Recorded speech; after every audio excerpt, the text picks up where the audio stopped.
1900. Welcome to the Apple Cup. Leighton Smithson takes the knee. And Washington State's offense out first. The starting lineups delivered by Papa John's. And for Washington State, they haven't had the wholesale changes, Colt, that Washington has had offensively. But there is a new quarterback, a new running back. Top two receivers are gone. And so far, they've been leaning on the running game. They sure have. And a lot of it comes off the legs of number 10, John Mateer. He was pretty much their run threat last week against Texas Tech. I'd say he was a little more than kind of the run threat. He almost went for 200 yards. Most by a Washington State quarterback since the mid-'80s. Javensky Schlembaker, the back, quickly out of his hands, and quickly a first down for the Cougars. Out to the 44-yard line goes Josh Meredith, and a gain of 19. John Mateer quickly on the ball. We take a look at his numbers and what he has done in his two starts. It has been mostly about the ground game, and he hands off this time inside to Javensky Schlembaker. He picks up 3, and a flag comes out as John wanted to move quickly. And look at that, the yellow box, 252. Best among all FBS quarterbacks through 2 games. And again, 197 of those came last week. That's a pretty good start for John Mateer, right? We talked about getting him a couple easy completions early in this game. Play, there are fouls on both teams. Unsportsmanlike conduct, defense number 8. Unsportsmanlike conduct, offense number 18. That 15-yard, those penalties will offset. Replay, it'll be second down.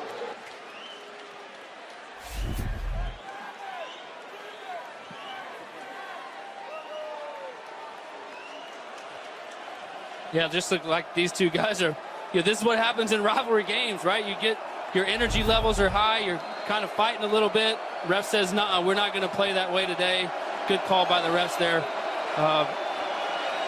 Empty backfield for John Mateer, quickly out of his hands again, and the whistles blew just before we got the snap and the flag out. Maybe movements here against Kyle Williams. 5-yard penalty, second down. Yeah, it just looks like you're going to get a little movement here by number 61, Christian Hilborn. Pre-snap, yep. Again, we talk about avoiding those pre-snap penalties, right? These rivalry games, everybody is juiced up. Even a guy in his 29th consecutive start, that's Christian Hilborn. Wayshawn Parker, true freshman tailback to the left of Mateer. He's already 1 for 1. Eyes downfield, make it 2 for 2. Josh Meredith with his second first down grab, and this one puts Washington State inside of Husky territory.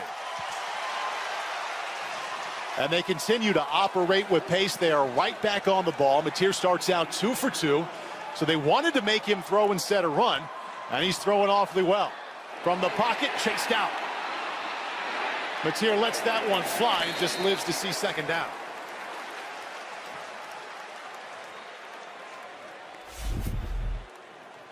Yeah, this is what we talked about going into this game, right? If you're Washington, you just don't want to let number 10, John Mateer, get out of the pocket.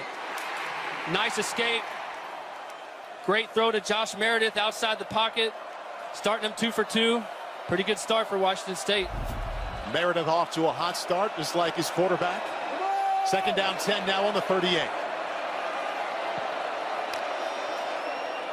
Wayshawn Parker for the first time, not much there. He gets 1 yard to bring up third down and 9. Take a look at the Washington defense.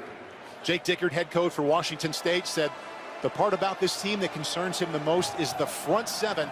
Big-time experience at linebacker with Alfonso Tuputala and also Carson Bruno. More flags come out before the snap.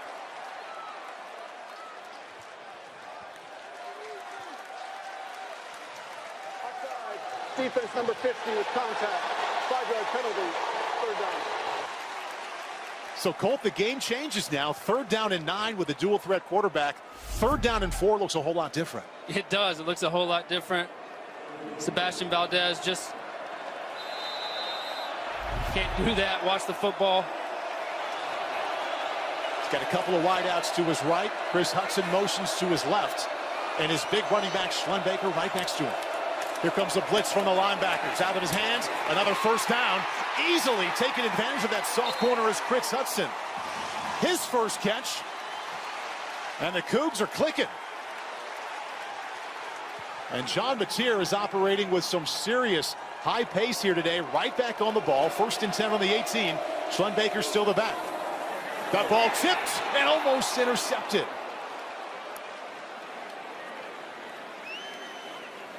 I like what Washington State is doing so far. Rushing the ball after a big first down. Mateer tries to throw a little sidearm rocket. Gets it knocked down. Is lucky that ball didn't get intercepted. But the on-the-ball sort of pace and tempo that they're creating right now early in this game, I really like it. Dictating to that Washington defense, first-year defensive coordinator Steve Belichick coming over after a dozen years with the Patriots. Mateer keeps it himself. This is what he's done so well, but he's ripped down from behind on the 15-yard line. Picks up a couple of yards. And again, no huddle for Washington State, one of only 9 teams through 2 games to go over 100 points. Jake Dickert, former wide receiver at Wisconsin-Stevens Point, in his 3rd season as the Cougar head coach. And if you're Washington State right here, put together a really nice drive so far. It's 3rd and 8, 3rd and 9. Like, you got the field goal in your back pocket. Let's take care of the football here and get some points on the board. Be smart. They've converted their only 3rd down so far on this drive. Mateer, linebacker blitz, sets up, and another catch at the 8-yard line. Josh Meredith with his 3rd. This is going to be about a yard short of a first down after a gain of 7. Now we see how bold they want to be on their first possession. Do you go? Well, they're lining right back on the ball. Mateer's ready for the snap. Washington just gets their last player off the field. Wayshawn Parker met at the line of scrimmage and driven back. Javon Parker hit him first.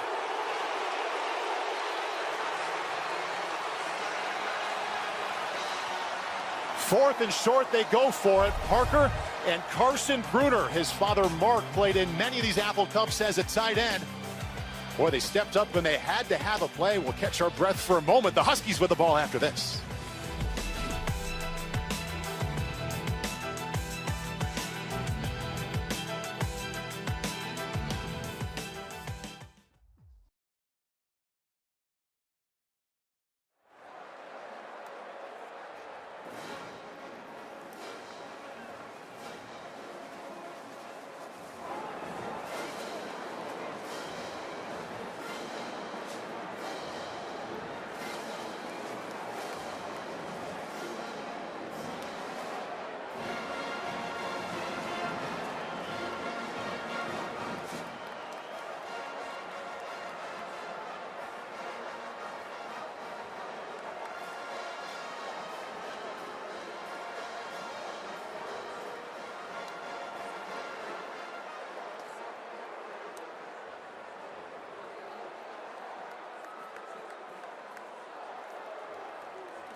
Jake Dickert just saw his Cougars go 10 plays, 65 yards on their first drive, but they face 4th down and 1. And we'll take a look now at what John Mateer saw before he ran the play call. Yeah, Washington looks like they're having a substitution problem. They got number 55, Jacob Bandez, running off the field. And look, I know it's your third start, John Mateer, but we missed an opportunity here to snap this football and get a free 5 yards. And then ultimately a big stop by Carson Bruner and this Washington defense on 4th and 1. So a missed opportunity there early in the game. Bruner had 14 tackles in the Apple Cup last year and a huge one right there. Will Rogers, Jonah Coleman, wrapped up as he got back to the line of scrimmage. For Washington, starting lineups delivered by Papa John's after a no gain right there. This is a massive rebuilding project. They didn't lose a little. They lost all 11 starters after they had one of the best offenses in the nation a year ago. And they are starting from scratch, led by the veteran quarterback Will Rogers after his 4 seasons at Mississippi State. Jed Fish, first year on the sideline as head coach after the last 3 at Arizona. 2nd down 10. Rogers to pass. Jonah Coleman. Nowhere to go on that screen. Dropped for a loss of 1. He's touched it twice, and Washington doesn't have a yard. It'll be 3rd down 11. Will Rogers was terrific in the SEC, first year and probably only year at Washington. Came in with a reputation of being highly efficient. He's lived up to it, just inside of 80%. Hasn't thrown an interception yet, and a big down facing him right here. He needs 11 to keep this drive going.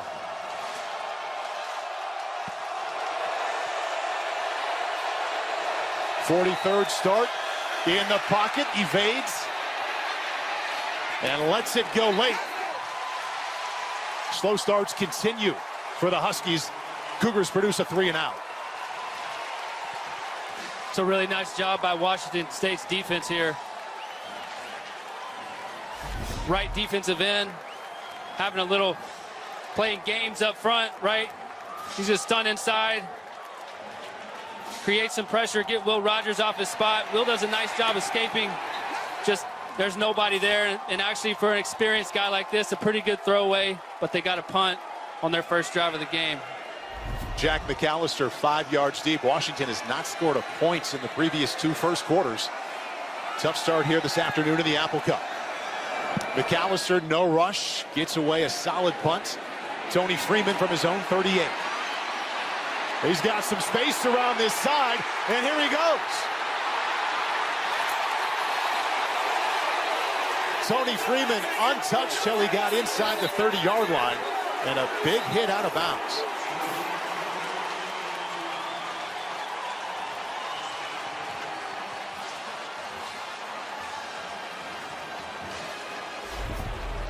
Looks like we might get a late hit right here at the end. 2 steps out of bounds, and here comes McKellis, number 24 for Washington. I don't know about that one, Paul. That looked pretty late to me. Steen here in his 5th season at UW has waited his turn. First chance as a starter on defense and also played on special teams. No flag. Might have gotten away with one there. Yeah, I'm surprised we're not getting a flag right there.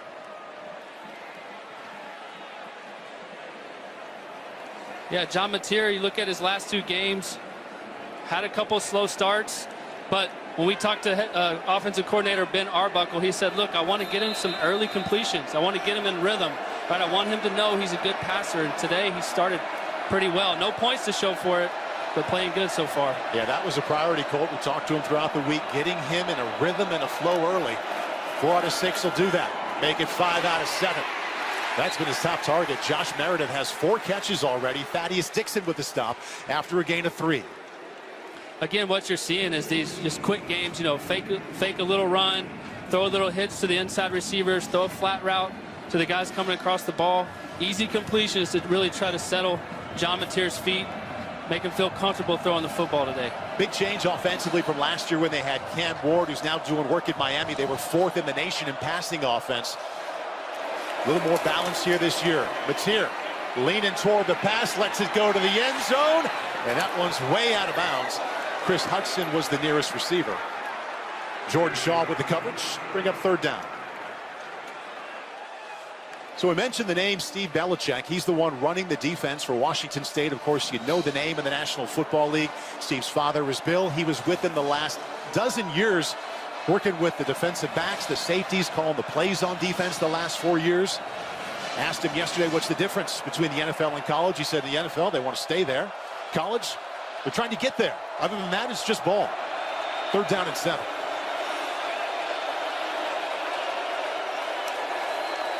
He brings the blitz here. Mateer back across his body and incomplete. Blitz didn't bring him down, Colt, but the blitz won. Brysock the corner on Williams. And look, this is what you get from Belichick. He's going to put his best 5 rushers up on the line of scrimmage right here, right? And they are just going to create havoc for John Mateer and just make him not be able to settle his feet, make him get off his spot and move. He moves out of the pocket. What I like about what Washington State did right there is they played a lot of man coverage behind that look last week, and right there they played some zone. Confusing for a young quarterback. Dean Janikowski, the veteran, from 43 yards out, 75% for his career, and that is right down the middle. We'll call it 44 yards. Washington State has had the ball inside of Washington territory in each one of their 2 possessions, and they have 3 points to show for it. 116th Apple Cup is underway. The Cougar offense has been strong so far. Just underway here in Seattle. That day led to him the next day being named the permanent head coach. Ryan Harris kicking off to Keith Reynolds. 2 yards deep. He'll settle for the touchback. Turnover here with Washington has been nothing short of massive. Here is the story. Last year was fantastic. Kalen DeBoer was the head coach, best in the Pac-12. They won 14 out of 15 games. But that led to him getting to the next opportunity, and that's the head coach at Alabama to replace Nick Saban. Look at all the players that left. They only have 2 starters back off of last year. So in comes Jedd Fisch. He was in Arizona. Over half of the roster is new compared to last year. Brought in a lot of players from Tucson as well, veterans and freshmen. And his project here in Seattle has just begun. First drive for his offense netted -1 yard. Will Rogers sets up the screen to Coleman. Gets a block. He's got a lane. Stiff arm at the finish. Good start to that drive. Ethan O'Connor eventually pushed him out of bounds. 13-yard gain. And this is what you'll see from Jedd Fisch's offense.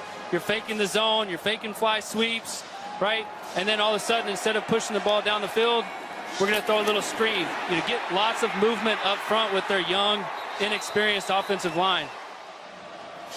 Good way to get the quarterback started. If that running back looks stout, it's because he is. 5'9", 230 pounds. He's one of the players that came with Fisch from Arizona. Over 1,100 yards from scrimmage last year. Little inside sweep here to Keith Reynolds. And he finds the edge as well. Not enough for a first down, but they go left with the screen and then back to the right for 8. Yeah, Coach Jedd Fisch told us yesterday they wanted a fast start. Well, let's get it in our kick returner's hands. Keith Reynolds. That actually counts as a completion right there for Will Rogers. Gets him on the edge. Gets 7 or 8 yards and a good start to this drive here for Washington. Play action and a completion down to the 30-yard line. Kaleki Latu from Cal to Nevada to UW and a gain of 22.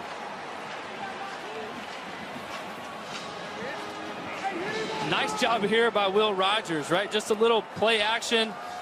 Linebackers have to respect the run of Jonah Coleman. You were just talking about him. Kaleki Latu just slips in right behind him for a big gain. And as you pointed out early in the week, Cole, to me, as you started watching film and getting to know this team, they play 2 tight ends most of the time. Latu and also true freshman Decker DeGraff. He wears 86. Back to the air. That's a nice pocket. To the end zone. Giles Jackson! Touchdown! Huskies!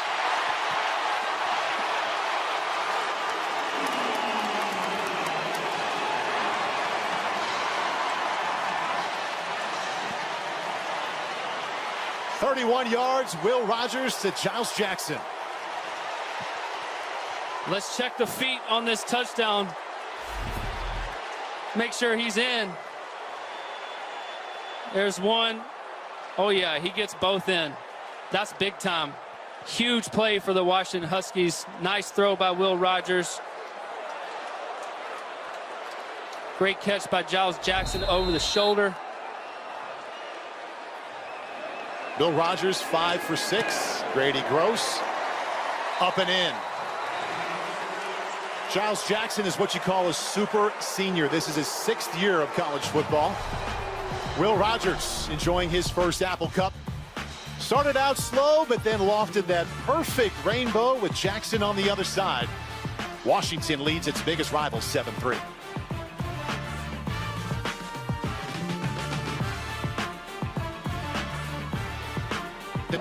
Easily the best start to a season he's had. Leiron Smithson across the 15 and 20. Nice return, skips out to the 43-yard line. Now Washington believes they have the football. They ruled it down. We also have a penalty marker that came in late. Would be a 43-yard return. Esteen, one of the safeties for Washington, thinks he came up with the football. Steve Barron is the referee today. Big 12 conference crew. He has a lot to sort out here. After the play, personal foul, number 88 of the receiving team. 15-yard penalty will be enforced at the end of the run. First down.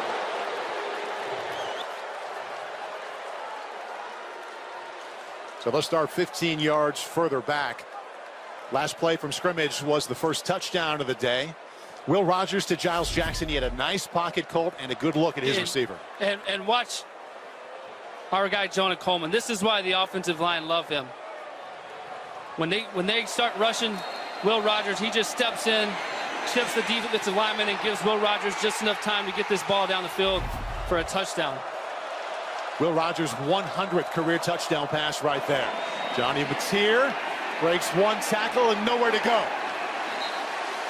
He picks up 1 yard. Sebastian Valdez, Alfonso Tuputala, and they knew a lot of that quarterback run was coming today, Cole. Yeah, exactly. I mean, when we talked to Steve Belichick yesterday, they said we just got to contain John Mateer. We got to keep him in the pocket. We know we're going to get some design runs, but his legs are a threat.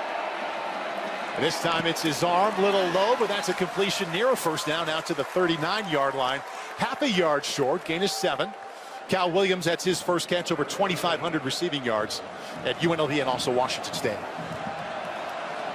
Well, they wanted to get Mateer off to a good start passing, and he starts out 6 out of 10. Colt, what they could really use is the running game to get going. They have 5 total rushing yards. Look at it, we know that's what Washington is trying to do, is stop this run, but John Mateer has started off pretty hot. Got a 3rd and short here. Would be huge for this Huskies offense or this Washington State offense to get a first. 3rd down and 1. Wayshawn Parker, and he got just enough. Picks up 1.5. Brian Parham, linebacker, with the stop, and the chains move for Jake Dicker. I mean, I can hear the pads popping all the way up here in the booth. They are playing physical up front. This Washington State offensive line. Ben Arbuckle, if he looks pretty young, he is. That's a 28-year-old offensive coordinator here calling the shots for Washington State. And back to the air, dials up a pass, and why not? And a good spin move to pick up a first down. Chris Hudson, couple of grabs. Now they're operating inside of Husky territory, gain of 14. Yeah, Coach Arbuckle and Mateer in a rhythm right here. You know, Washington's playing some soft coverage on the back end. Everything that Washington State is doing is they're just throwing little hitches, little flat routes. And if you make one guy miss, it turns into a big play, which is what we just saw. Arbuckle said his age, he feels like it's an advantage relating to the players, gives him a real relatability, thinks he can interact with them in a different way, in a better way, being in his late 20s. Mateer comes back to his 2nd and 3rd look, dancing around. Now he fires down to the 37-yard line. 9-yard pickup. Tony Freeman with the catch. Gain of 9.5. He's 8 for 12. You're seeing some poise by John Mateer right now in the pocket, like not forcing things, buying some time with his feet. Well, they are moving in a hurry. This time he lets one fly toward the end zone. Penalty marker late. Incomplete. But the Huskies on Kyle Williams, Elijah Jackson, one of the starters back from last year, guilty of a hold or pass interference. And he still almost came down with this football. There was some defense number 25, 15-yard penalty, automatic first down. They were fighting back and forth. All right, Kyle Williams gets on top, running a go ball. Yeah. Oh. Still almost caught it, but Jackson definitely pulled his arm down right there. Good call by the refs. Williams almost came up with that one with the left hand, but it's first down now. Cougars continuing to click on offense on the 23-yard line. Hudson in motion and back to the air, stepping up, and he can go inside the 10 and into the end zone. John Mateer.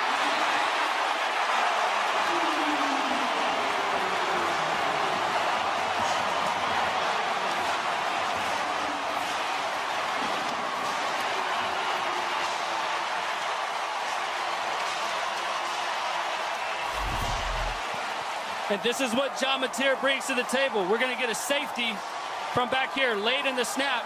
He's going to come off the line right here on a pressure. There he comes.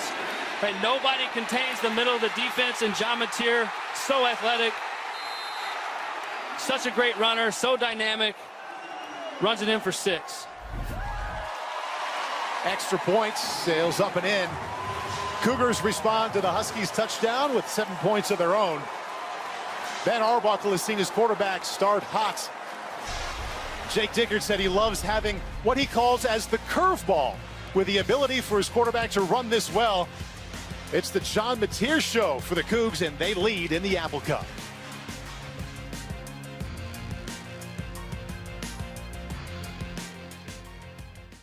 What he didn't do last week, and it looks even better. Yeah, listen, he's really done a nice job so far. He's off to a hot start. Keith Reynolds, fair catch. And speaking of hot starts, Will Rogers not so bad himself. So Mateer will take a little bit of a rest, and he needs it with all he's done with his legs and with his arm. Last time we saw Will Rogers, he was 4 for 4 in a drive. Ended it with a touchdown pass to Giles Jackson.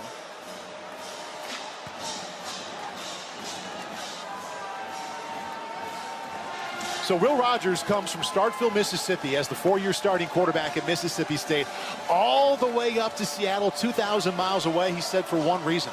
He wants to show NFL scouts he can run an NFL offense and run it at a high level. This is his season to do so. A couple of tight ends and Jonah Coleman, the tailback. Play action, hits that back foot, first down. Jackson with a good cut out to the 39-yard line. And the Huskies pass offense moving along. That's 14. Yeah, this is a nice job by Will Rogers. We said he plays well in rhythm.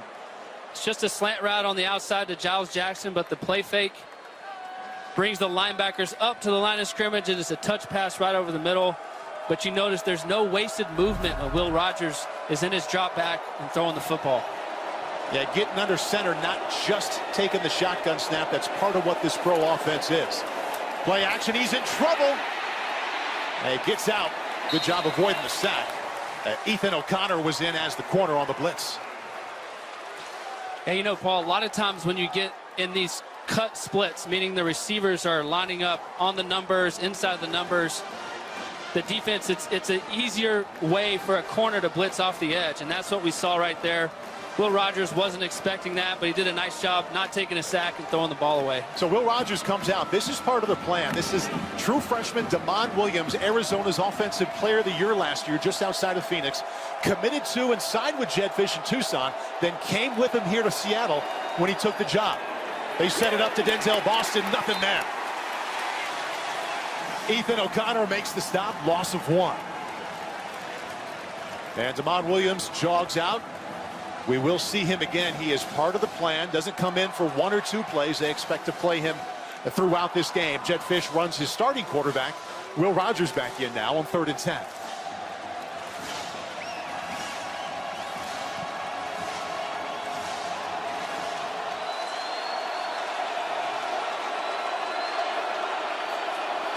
They dial up another blitz. Sideline shot. Boston. First down, Huskies. Recognize that one-on-one coverage, Colt, and put it right on him. This is really good coverage.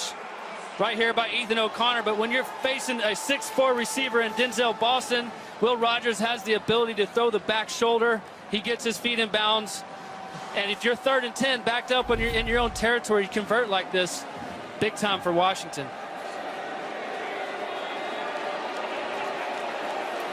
Fake to Coleman. Boy, that's well set up. Josh Jackson being pursued to the far sideline. Good pickup there on 1st down. Adrian Wilson runs him out. Gain of 6. So Will Rogers, you watched him all week here, Colt. I know you said about the offense, comparing it to an NFL offense, I like what they do in this operation. What'd you see? Yeah, but when you go back and watch those last 2 plays, he almost gets sacked on 2nd down and avoids it, throws it away. He's like, okay, coach, call a better play. They get in that situation. He finds his one-on-one, Denzel Boston, for a big 1st down, right? He's just mature. He has a ton of experience. Fake the reverse. They give it inside to the freshman tailback. Nice job of breaking tackles to the 25. First carry for Adam Muhammad is a good one. Chains move for Washington. Yeah, here comes Buda Al-Ukta. He reads this out really well. Watch him here. He's going to sniff this out. But Adam Muhammad just runs right through this arm tackle for a 1st down, and that's hard to do. Buda Al-Ukta reminds me of that AFC North Ravens Steelers type linebacker. He's tough. He's strong. Adam Muhammad remains the tailback. He's one of the players that committed to Fish in Tucson and then came with him here to Washington. He has it up the middle. Nothing there. Creates a little bit on his own down to the 21-yard line. Picks up 4. Keith Brown, outside linebacker, with the stop. Jet Fish telling us yesterday that when he got to Seattle, priority number 1 was keeping Will Rogers. He put his name back in the transfer portal after Kalen DeBoer went to Alabama because he did commit to DeBoer. Said he met with him on a Sunday morning, got the ball rolling. About a week later, he said, yep, I'm going to stay and play for you. Rogers, this time a little bit too high. Bring up 3rd down and 7.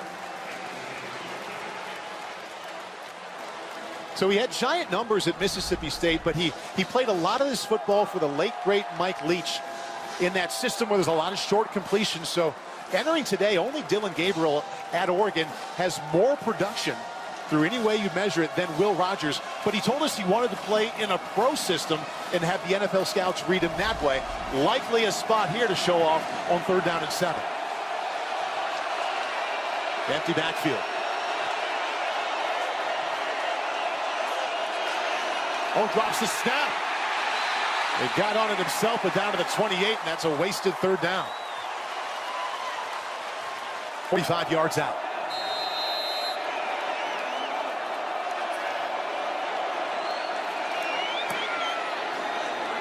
Kick is up, and his field goal is good.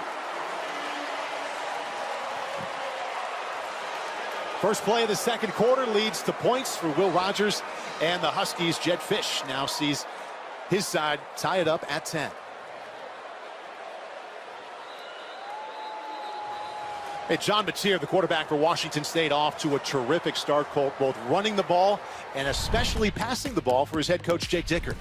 Yeah, he's done a really nice job. He's getting the ball out of his hands quick. Throws a little hitch on the inside for a big play.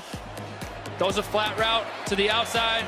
And then we all know what he brings to the table, right? It's his legs. If your pass rush lanes aren't containing him in the pocket, he will make you pay. And that's a big-time run for a touchdown there in the 1st quarter by John Mateer. Take a look at the total offense today for John Mateer, and what a start here.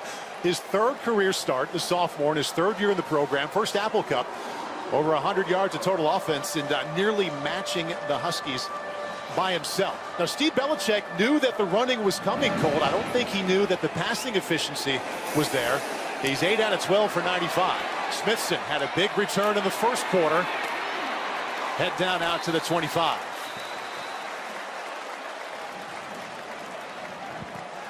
Hey, you know, one of the things I really like about John Mateer is he waited his turn. He sat 2 years behind Cam Ward, who's a really special player, playing good at Miami this year. But he worked and worked and worked, and he earned the respect of this locker room. These coaches, when we talked about him this week, just raved about him.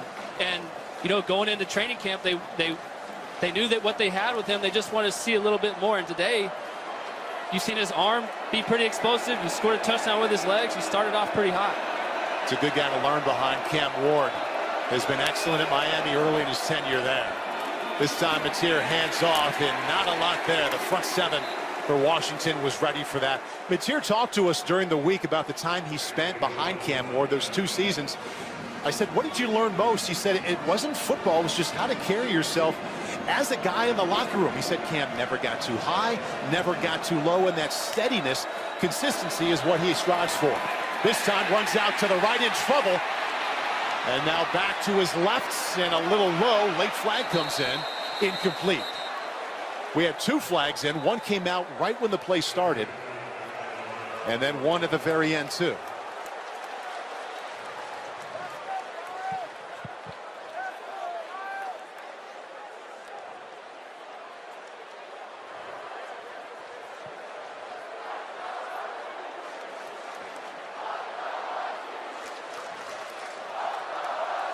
Both quarterbacks have a touchdown accounted for. Mateer with the run, and Will Rogers with a pass. Each side has a field goal early in the second quarter here in the Apple Cup. All locked up at 10 in a series that Washington has won 9 of the last 10. There are 2 fouls on the defense. Holding, defense, number 8. That penalty is declined. Personal foul, face mask, defense, number 9. That 15-yard penalty will be enforced from the previous spot, first down. So in the end, it works out well for the Washington State offense. It's an offense. It's the responsibility of the defensive coordinator for Washington, Steve Belichick. You've played against Belichick defenses throughout your 14-year NFL career. What kind of adjustment do you expect from him? I mean, he's going to change up coverages the whole game, right? And he's going to try to get home to John Mateer with different packages, with different rushers, different zone coverages behind the rushes. And they bring the blitz, and Chris Hudson around the right side. He finds the edge. First down, Cougars, and then some. Cameron Fabiculanen, the safety, eventually got there, but a big gain for the ground game of Washington State, 24 yards. Right.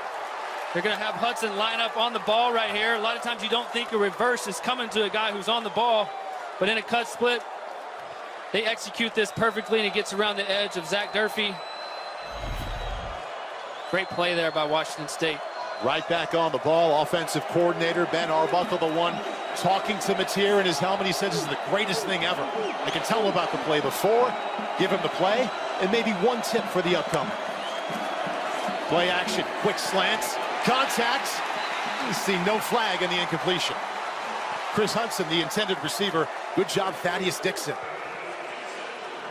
Yeah, John Mateer knew it was man coverage. It was pressed across the board.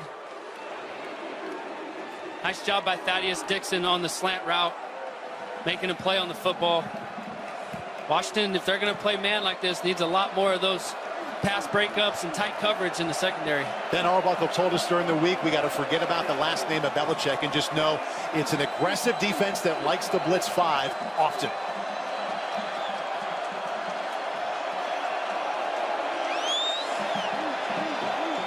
Second down 10. Inside give. Huskies all over it. Loss of 1. Isaiah Ward was there. And the opposite defensive end, Zach Durfee, joined him. First time we've really called Zach Durfee's name, but I want you to watch him right there. Just shedding blockers, meeting the running back in the backfield, wrapping him up for a loss of 1. Mateer's been good on third down, converting 2 out of 4. 5th play of this drive, third down 11.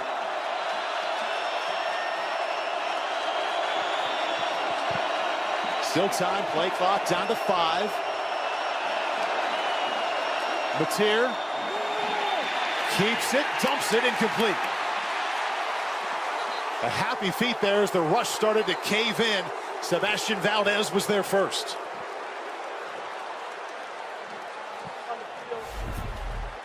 Again, this is the formula for Washington's defense. Watch when they rush around the edge. They're just going to stop right here. And they're going to say, hey, we're not going to let John Mateer get outside of this pocket. We're going to keep him inside. There's nowhere for him to go, so he has to escape up. Much better job in their responsibilities here on this third down than the last one when John Mateer took off and scored. And whistles now, timeout, I believe, called by Washington.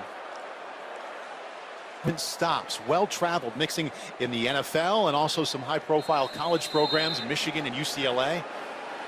And now he's back in his first season at Washington. Cougars punted away. Denzel Boston is back deep. And that's how Washington will begin on offense. One of those stops was in Los Angeles, Colt. He spent 2 seasons working for Sean McVay, and you recognize some of what he's doing here. Yeah, you know, when you turn on this tape, you see a lot of 12 personnel sets, meaning 2 tight ends. But you see a Rams cut up here. They're going to run, fake the zone, run the bootleg off of it, hit a little flat route, right? It looks like zone to the defense. Then here you go with Washington. Will Rogers, same thing. Faking the zone, hitting a little shallow by Giles Jackson. A lot of the same flavor. And what I like about this offense is the defense has to be prepared for zone, for bootleg, for play action. It all looks the same to them. Washington had negative yardage on their first drive, but they've been strong since. Jonah Coleman with a cutback. Cougar defense there to wrestle him down. Gain of 1. Talking to Jed Fish yesterday about this idea that a lot of what they run is similar to what Sean McVay runs with the Rams. He said my guys, including the quarterback, could walk into a Rams meeting tomorrow and know the terminology and know the scheme. That's how similar it is. Yeah, that's pretty impressive. It is. Look, he's got a ton of NFL experience, and you know, for Will Rogers, it meant a lot to him to be able to come here, step in a huddle, learn a system. It's just going to help Will progress as he continues to play this year and as he wants to get to the next level. This time fakes to Coleman on the move. Lets it go deep for Giles Jackson. Got it! His second big catch down to the 40-yard line. Now they're going to hustle up and get right back on it. I mean, take a look at this route by Giles Jackson. Here he is right here. He's going to run up, stutter his feet, get the DB's hips turned. Will Rogers is just going to throw it down the hash, and Giles Jackson goes and makes a huge play here in this second quarter. Giles Jackson in this game already a touchdown catch. That big one, he's now over 1,000 receiving yards for his career. 2 years at Michigan, now his 4th in Washington.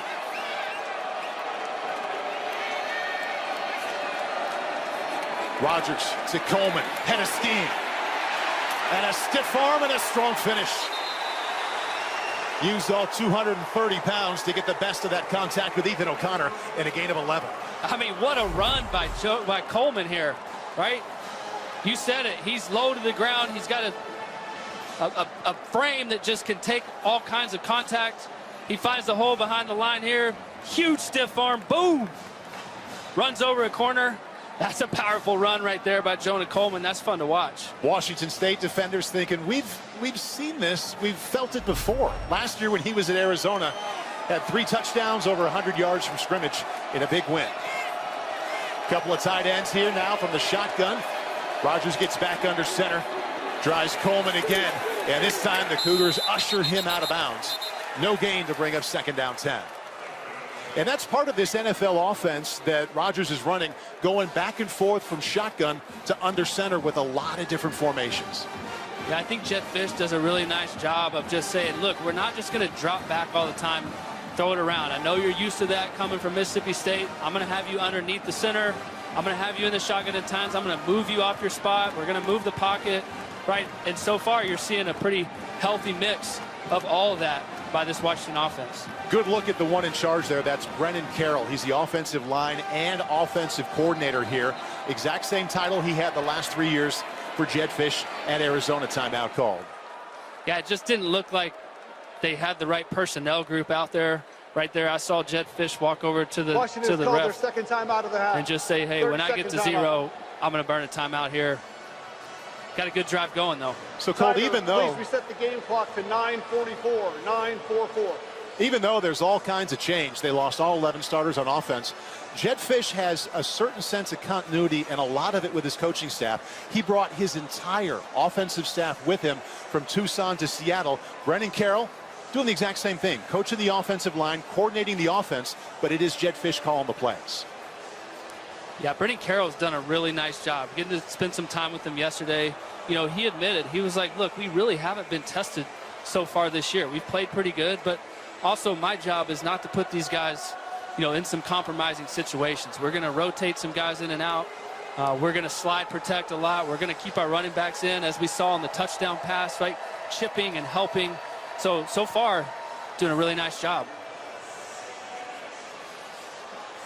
And the backgrounds mix well for Brennan Carroll and Jedd Fisch. Brennan, in his coaching career, offensive line, tight ends. Jedd Fisch, more about the passing game, the quarterbacks and the wide receivers. It's a good mix of resume and ideas there. Second down 10.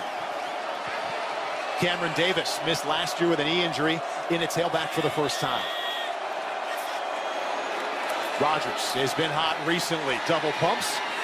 And a short gain down to the 24-yard line. Gain of 4. Zora, come on in. Paul, one of the things Jedd Fisch created off the field when he got to Seattle was the fifth quarter room, or life after football room. There's a lot of messaging around the space. The players actually wrote their goals on the ceiling, a way to remind them that if you simply move the tile, you can achieve anything. The fifth quarter room was something Coach Fisch had at Arizona, and he was quick to implement it in Washington too. Yeah, we held our meetings there yesterday. Interesting to look around and see all the thoughts from the coaches and players. Thank you, Zora. Injured Cougar on the field. We can't see his number right now. We hope to have it for you when we come back. All tied at 10.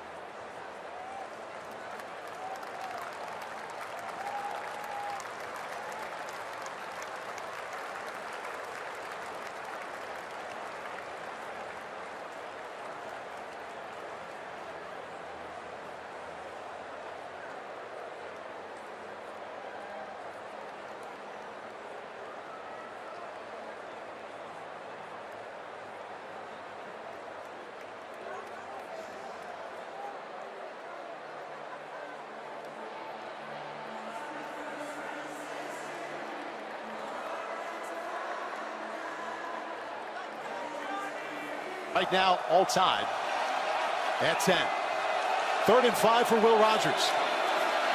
Nice pocket to the end zone. Too much for a side end, Kaleki Latu. And Rogers hasn't missed a whole lot today, Colt. He's 10 out of 14 for a $156. But that incompletion will lead to a field goal attempt and a conversation with Jedd Fisch. Yeah, exactly. But you know what? That's really good coverage by number 52, Kyle Thornton. They get into a Tampa 2 look. A lot of times you see that on 3rd down in the red zone.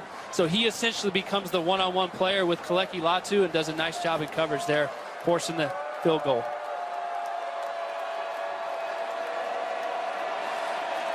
Grady Gross 1 for 1 today from 44 yards out. This one from 42. His Apple Cup is off to an excellent start after he made the game winner in the final seconds last year. Both of his makes from over 40 yards. And Washington on top, 13-10, about halfway through the second quarter.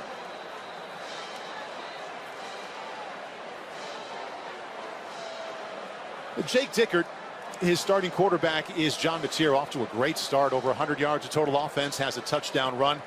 Interesting road for Mateer just to get here. He was committed to Central Arkansas for a lot of his high school career. He wanted to play baseball and football. They said, we'll let you do both. Through his senior football season, that's where he was going. And then it happened in a hurry in January after that season. Washington State interest, the visit to Pullman, the yes, I will come here, all happened within a week. And this is his 3rd year on campus. He waited a couple seasons behind Cam Ward, and this is his 3rd start today, and it's going awfully well. I'm a big fan of waiting your turn, right? One of the best things that helped me when I got to college was being able to redshirt, spend a year just learning and growing. And I think you're seeing the fruits of that with John Mateer. He sat a couple years behind a great player, Cam Ward. Now he's got the reins of this offense. And in his 3rd start of his young career, he gets to play in the Apple Cup. Not bad after leading his team to a 2-0 win. You sat behind Vince Young, not a bad player to learn from either. From the 4-yard line, Smithson He's had a couple of good returns already. Penalty marker comes in as he kind of ran right into that contact and gets out to the 33-yard line. Steve Barron, our referee, we've heard from him quite a few times already this afternoon. Would be a 28-yard return.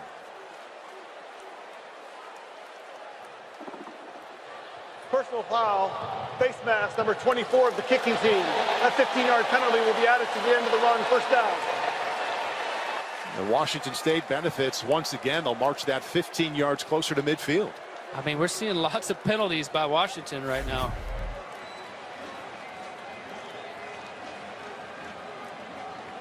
They could have gotten called for face mask right there. Denzel Boston, the wide receiver. So now Washington State will see how they do coming from behind. A couple of field goals from Gross, and the Huskies now on top 13-10. Mateer 8 out of 14 through the air, and he also has 25 yards rushing, including a 23-yard touchdown run.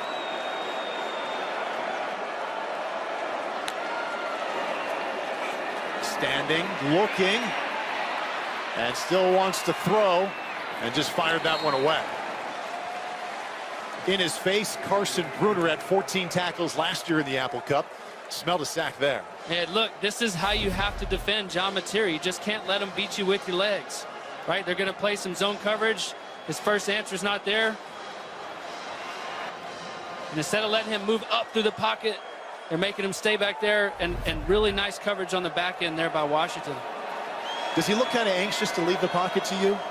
Well, there was nobody open. Washington's doing a nice job disguising their pressures when they come after him, but their coverage is on the back end. Back to the air. This a called rolled out. Cranks the shoulders. And that's 2 consecutive incompletions. As you pointed out, Colt, last time nobody was open. Same situation there. Yeah, getting this, again, spend some time with Belichick earlier in the week. He was like, look, I don't care if we get a single sack against John Mateer. I just don't want him to leave the pocket and use his legs to beat us, right? He got him early in the game on the long touchdown run, but you can tell that's a point of emphasis on the sidelines. I'm sure he's telling everybody, like, control your gaps, rush lane integrity, right? Now they got him in a big third down. Right where Steve Belichick wants him. That's 3rd down and 10, and not knowing where the blitz is coming from. They only bring 4. Mateer dancing underneath. Good choice and a first down. Down to the 35 goes the tailback, Wayshawn Parker. Patience and accuracy, and a big play for Washington State. Gain of 16. And just like they've shown all afternoon, in a hurry to get back on the ball, 28-year-old offensive coordinator Ben Arbuckle had a good talk with Colt this week about being from Canadian Texas. I understand in your conference there, Colt. 1st and 10, Wayshawn Parker to his left. After the first down grab, he gets a couple there on first down. And we bring back in Zora Stevenson. Well, Paul, I've got a little bit more on Ben Arbuckle. After playing quarterback at West Texas A&M, he went into finance. He quickly realized he needed football back in his life, left his stable paycheck for a volunteer coaching role at Houston Christian, formerly Houston Baptist, and to make extra money, he drove for Uber Eats on the side while his wife Lauren picked up an additional job as a nanny. Amazing hustle. Spent 90 minutes at lunch getting that one done.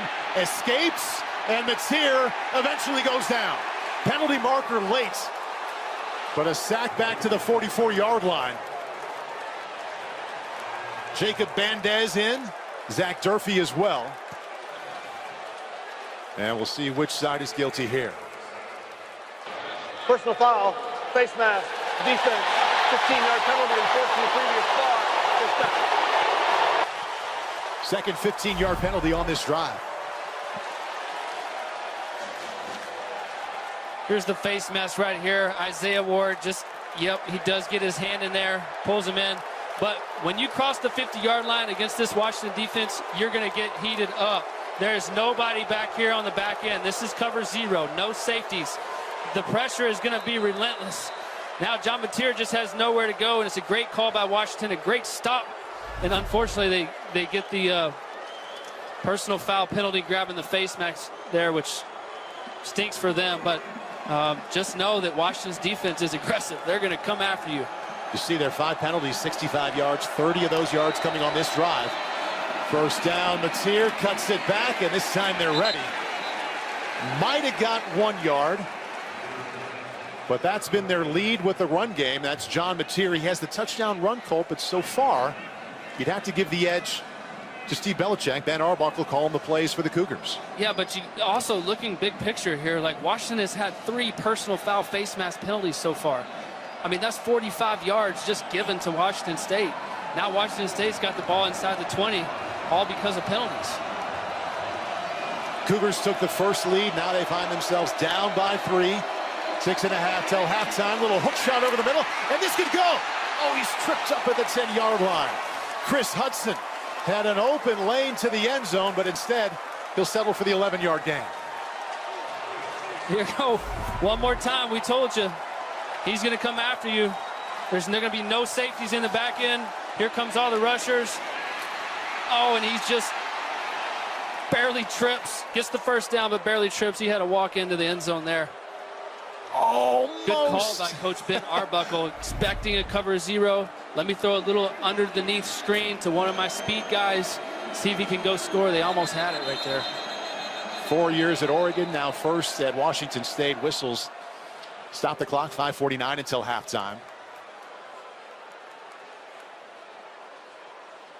And timeout on the field, each side retreating to their side.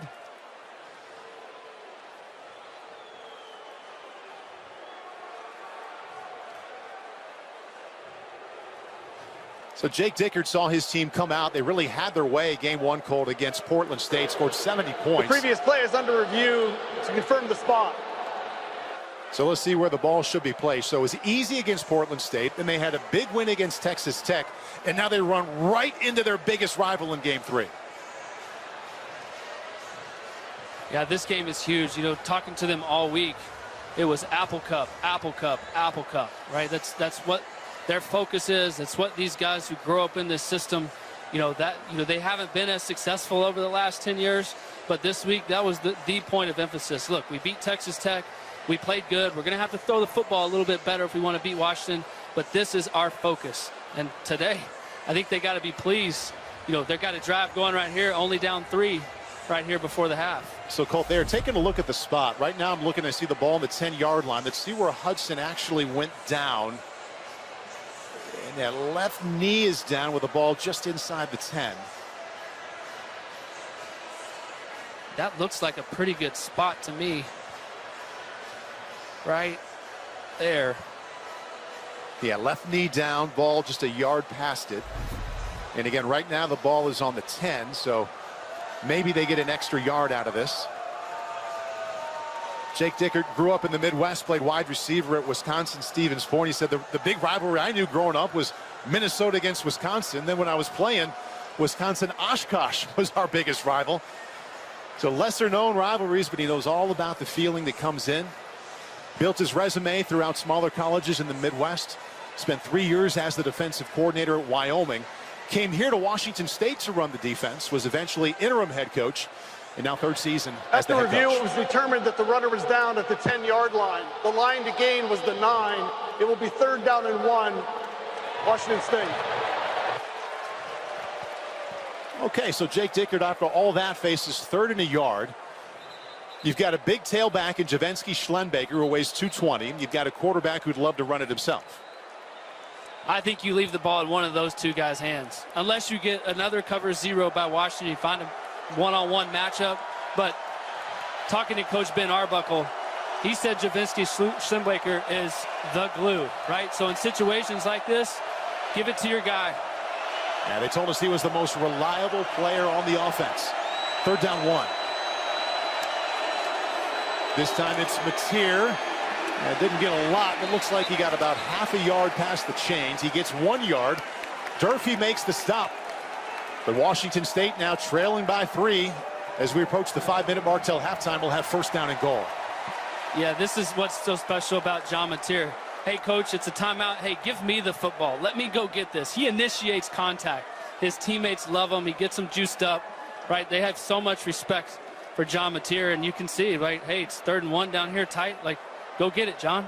He's thrown for a $120, run for 27 yards, and also has the touchdown run.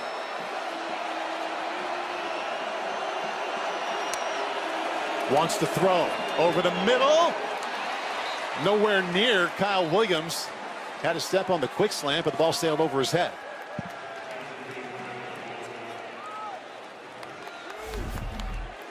Yeah, you're just going to get a little slant route outside here.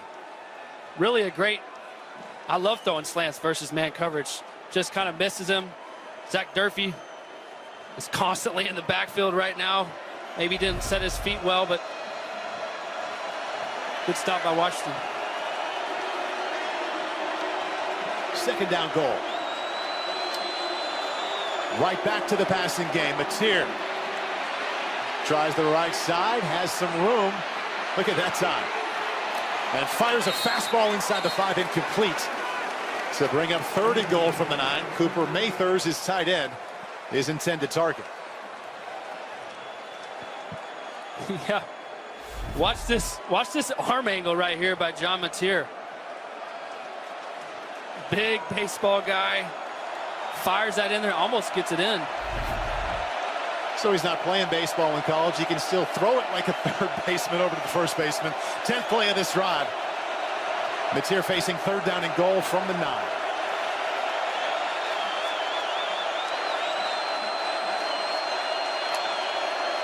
Five-man blitz off his back foot.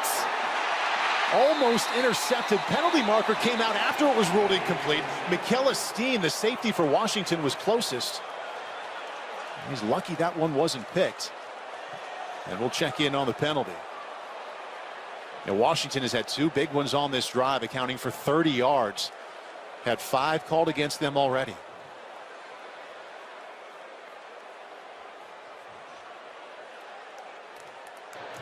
There is no foul for an eligible receiver downfield. 4th down.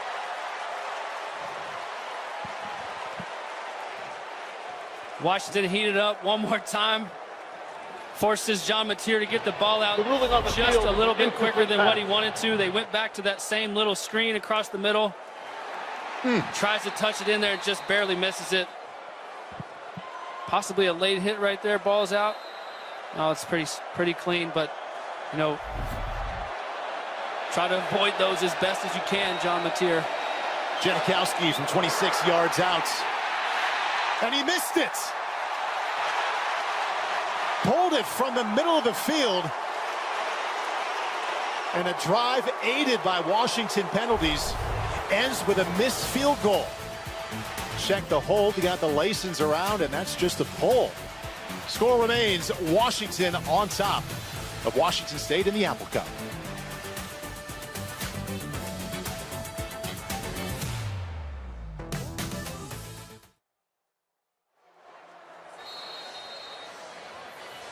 Let's check in on the sideline with Zora Stevenson.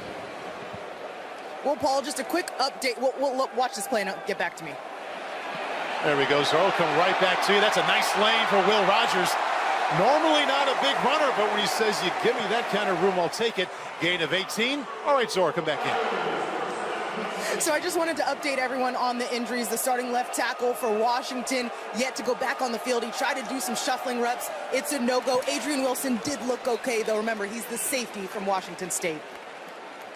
Zora, thank you. Gain of 4, and the Huskies taking a page out of the playbook of the Cougars and getting right back on the ball, operating with pace. Now they're going to huddle back up, and Rogers comes out. We expected to see a fair amount of this, and that's true freshman quarterback Damon Williams coming in. Initially a signee with Arizona, he actually moved to Tucson and was there for a few days. Jed Fish took the job. He said, I'm coming with you. And they continue to work him in. Damon Williams gives to Coleman. Cougar defense is there once again.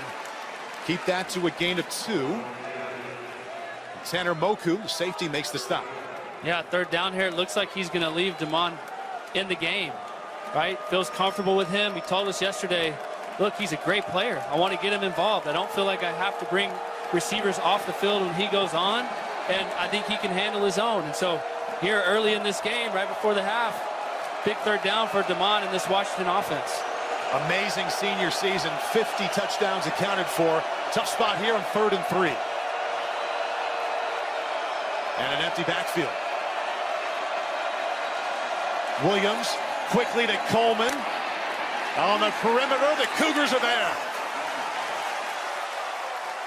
No gain. The middle linebacker, Buddha Alukta, makes the stop. I mean, look, Washington's just going to run a little screen right behind the line of scrimmage here to Jonah Coleman, and watch Buddha Alukta sheds the block, makes contact. I mean, what a play by Buddha Alukta right there. Gets Washington State off the field and gives their offense one more chance right here before we get to the 2-minute timeout. Wonderful pursuit and play there by the linebacker. And the Cougars will get the ball back. Tony Freeman back to receive. Getting close to the 2-minute timeout. McAllister's punt is away. Freeman sets up underneath it on the 9-yard line. Fair catch. They don't quite get to the 2-minute timeout. 2 seconds left. Coming up at halftime, big game in Madison between the Tide and the Badgers. Looks like Milroe is having a big afternoon. Florida State, wow, rough start for the Seminoles. And a recap of some of the action in the SEC. So 2:02 left. You've got the automatic 2-minute timeout coming up. Washington State also has all 3 timeouts left. You've got a quarterback, though, Colt. He's on the 9-yard line, only making his 3rd start for Jake Dickert. And now he's dipped under 50% passing. What do you do? Yeah, this is a big drive for John Mateer here. But look, you don't have to do anything crazy. You've got 3 timeouts, really 4 with the 2-minute timeout. Hey, let's just get into our offense, get into our flow. We're built for this. Mateer going to pass. Well, he's got some room. Fires. That's a nice pass. Out across the 30 to the 34-yard line. Josh Meredith, his 4th catch today.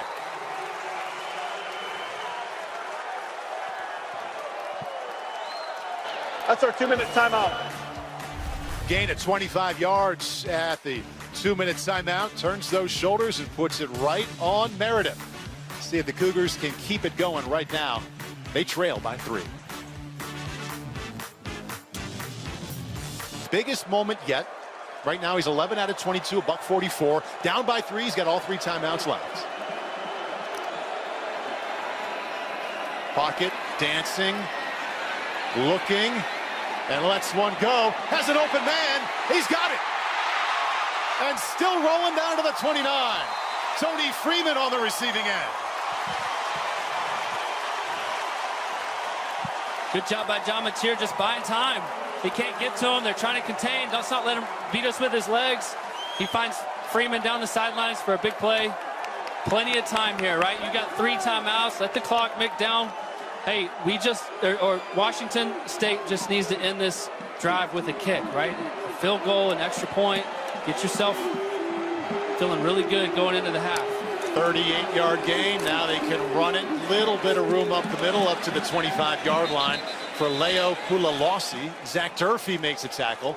All 3 timeouts still remaining for Washington State. Letting it tick now. They gain 4. Well within the field goal range of their kicker, Dean Janikowski. In his career, he has a long of 55. And this would be from 42. Mateer wants to move it to the end zone. Too much. And a late flag. That's going to be holding on number 9, Thaddeus Dixon. It looked like Kyle Williams had a step on him, and Thaddeus just pulled his jersey. If Thaddeus Dixon knew he was beat, Colt. Defense number 9, 10-yard penalty, first down. What he didn't know is that ball was over his head. If you watch this right there, yep, he grabs the jersey, tries to pull himself back into play. Easy for the referee to see there. You know, I talked about finishing this drive with a kick. Obviously, Washington State would love to score a touchdown, right? But you still got plenty of time, 54 seconds, still got all 3 timeouts. Run your offense. 6 penalties now against Washington. First down and 10 for the 15. Trailing by 3. Mateer on the move. Ball tipped. Ball knocked down right as it came out of his hand by the veteran linebacker Carson Bruner. Clock stops, 50 seconds left. That's a good play by Carson Bruner because John Mateer was outside of the pocket and had his receiver. Had a couple blockers. He may not score, but he's going to get possibly 5 or 6 yards and get out of bounds.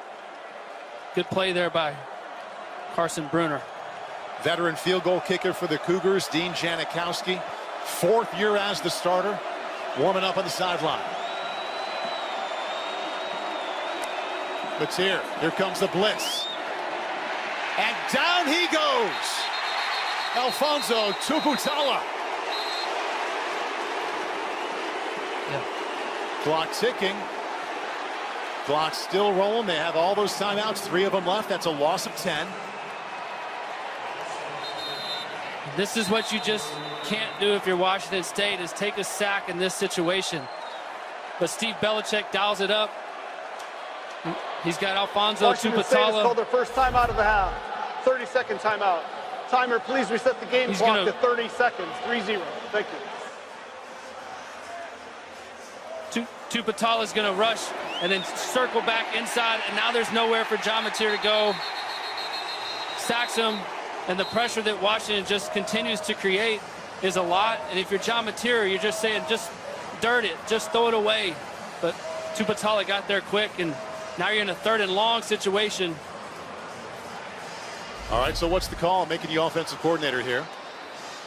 Yeah, look, I think you can still be a little bit aggressive, right? It's 3rd and 20. Maybe you throw a screen. Maybe you anticipate what Washington is going to do. They might come after you, but if I'm Washington, I'm probably going to play some version of coverage and just not let you have any chance at completing this first down and make you kick a field goal. So right now it would be a 42-yard field goal. Doesn't sound like a lot of distance, but Dean Janikowski in his career is just 50% from 40 to 49 yards. He did make one today from 44 yards out. So 3rd down and 20. See how much they can get back here. They do still have 2 timeouts. They rush 4. He keeps it himself, and here he goes. John Mateer skipping inside the 5 and into the end zone. Touchdown, Cougars.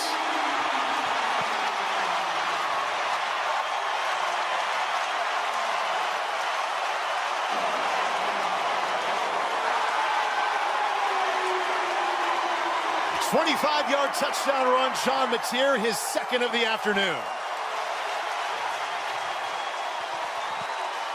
Wow. What a run by John Mateer. Are you kidding me? 3rd and 20. Quarterback draw right up the middle. Makes guys miss. Gets some blocks by his receivers. He goes in for the touchdown right here before half. Holy cow. John Mateer ran for 197 yards last week. Has a 23-yard touchdown run, now a 25. And the extra point sails through. Late in the 2nd quarter in the Apple Cup, Cougars back on top. Hey, this was QB run all the way. As soon as John Mateer gets the snap, he's falling. The running back right through the middle. Now the receivers pick up some blocks on the edge. He sets it up.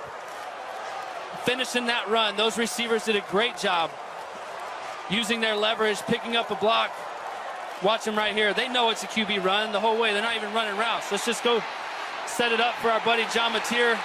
Man, unbelievable job. You talk about a momentum-changing drive right there.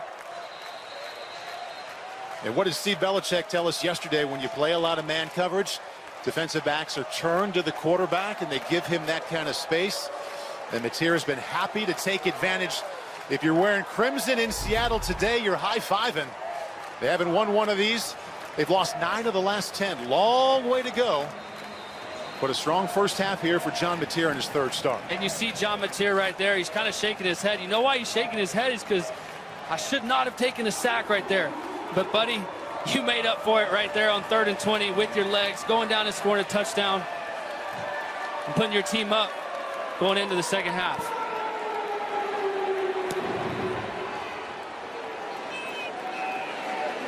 Easily sails through the back of the end zone. 21 seconds, 1 timeout called. Okay, let's reverse this. You've got a quarterback right there in Will Rogers. 43rd career starts. What do you do with him? Yeah, look, Will Rogers has a ton of experience. I don't mind trying to take Damon Williams comes in. Damon Williams, here he comes. I don't mind, seeing if you can get, an explosive chunk right away. Maybe it's a draw. Maybe it's a little screen. Something if you're playing real soft coverage by Washington State that might get, you can burn your time out and then take a shot to see if you can get in field goal range. All right, Jedd Fisch has his true freshman quarterback in, Damon Williams. And he'll keep it himself. He's got some room out here. This will easily be a first down. And sprints out to the 37-yard line. Okay, chains move. Gain at 12. 14 seconds left. And Damon Williams says, I see you, John Mateer, but I can do this too. Gets 12. Now they got 14 seconds. Still have that one timeout.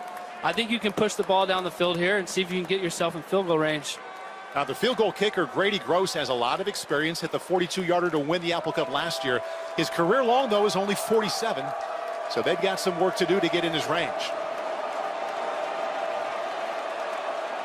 Williams stays in.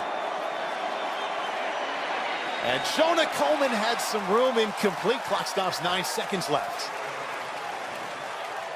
Looks like Washington wanted to take a shot down the field. They did a really nice job in coverage, just staying back, staying on top of all the routes, which forced Damon to try to find the running back and just overshoots him there. But really not a bad deal. It'd probably be better that that ball was incomplete. Now you still have 9 seconds in a timeout.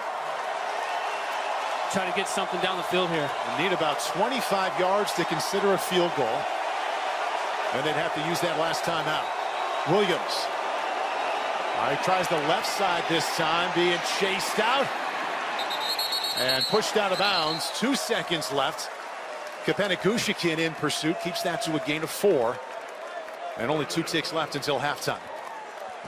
Yeah, I'm a little curious right here. You bring in Damon Williams. You take Will Rogers off the field. You got a timeout in your back pocket. I kind of thought they'd push the ball down the field, try to get a completion. You know, got good receivers. They've made some plays today. Giles Jackson's got over top of the defense a couple times. It's the first time Damon Williams has been in.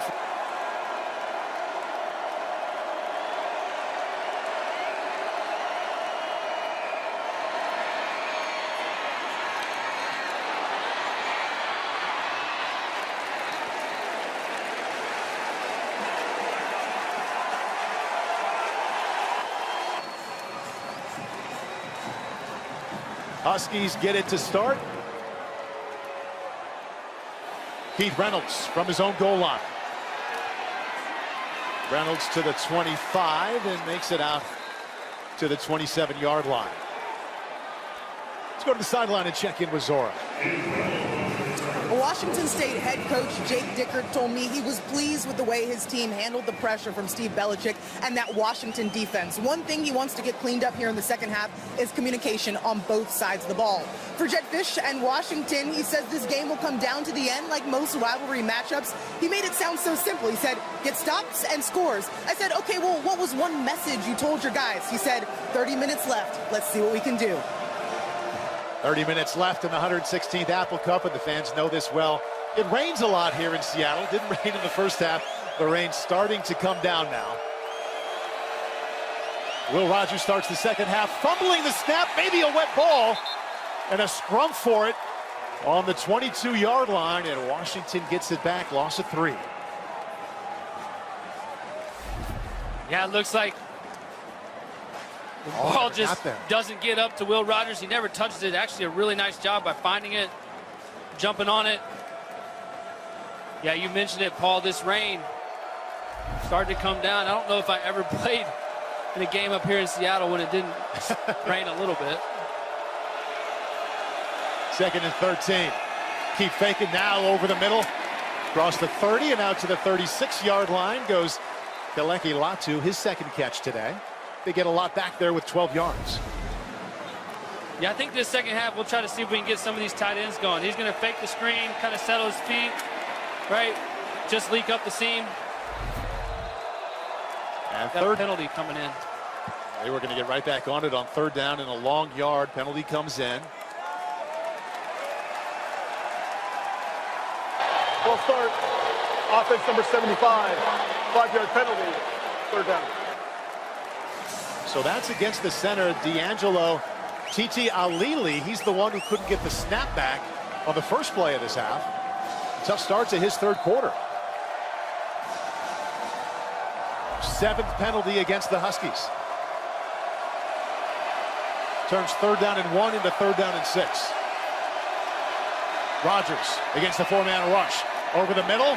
That's a completion. Little bit short. It'll come down to the mark. Denzel Boston on the crosser.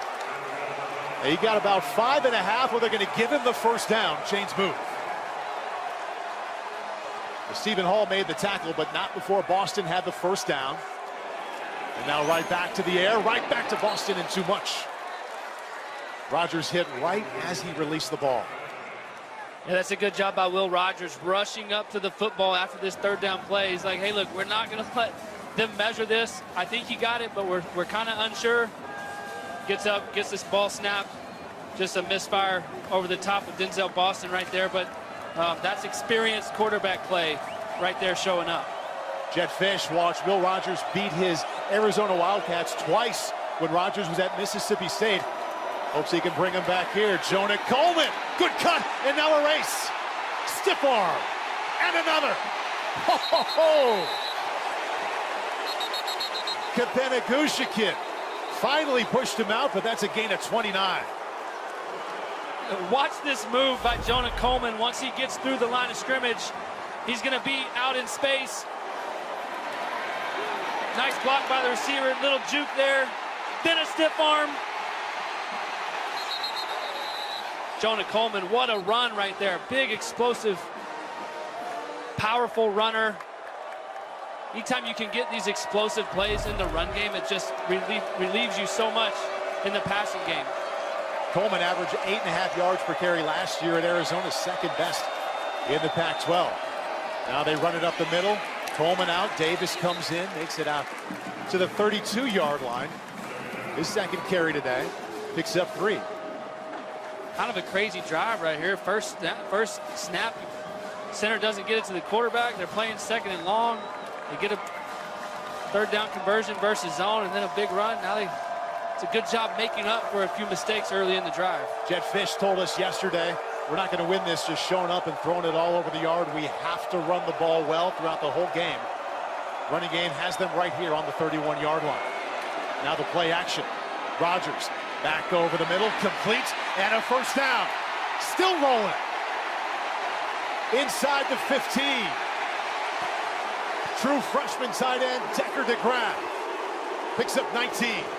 In these pro-style offense, looks very similar to a Sean McVay-style offense. You have to have tight ends that can be capable blockers, but also make some plays in the pass game. He's late in the read, does a nice job sealing the edge.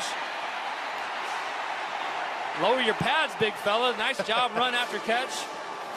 And for a little check down on a bootleg, turns into 15 yards and a first down. 8th play of this drive. Decker DeGraff, true freshman, his first 2 catches went for touchdowns this season. This one sets him up on the 10-yard line.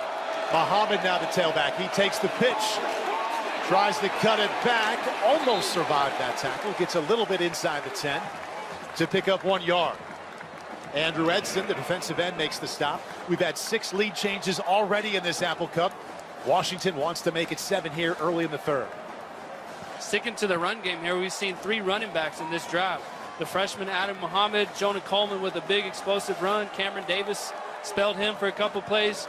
Good job rotating these guys, keeping them fresh. Exactly as Jed Fish said it would go. They'll lead with Coleman. They'll follow with Muhammad and Davis. Quick snap, penalty marker comes out.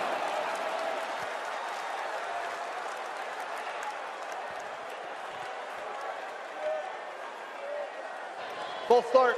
Offense. Not all 11 players were set prior to the snap. 5-yard penalty. Second down. Bad pattern continues for Jed Fish. Penalties are really hurting them. And if you're Jed Fish, you're just like, come on, guys. We practiced this all week. We're going to rush the ball. Everybody gets set. We're trying to catch the defense off guard. And Denzel Boston just, thinks he may be ahead of the ball, backs up a hair right as the ball is getting snapped. You got to avoid those pre-snap penalties. 8th one in this game, 2nd on this drive. Rodgers pumps, now throws to the end zone. Too much. Outshot Audric Harris. First time he's been targeted here this afternoon. Now they'll face 3rd down and 14. I like that call on 2nd and long, right? Let's pump the little bubble screen, see if we can get a zone defender with some bad eyes. Will Rogers had Audric Harris for a step, just kind of overshot him there. Huskies have converted 3 out of 7 on 3rd down. Rogers wants that one back. 10th play of this drive.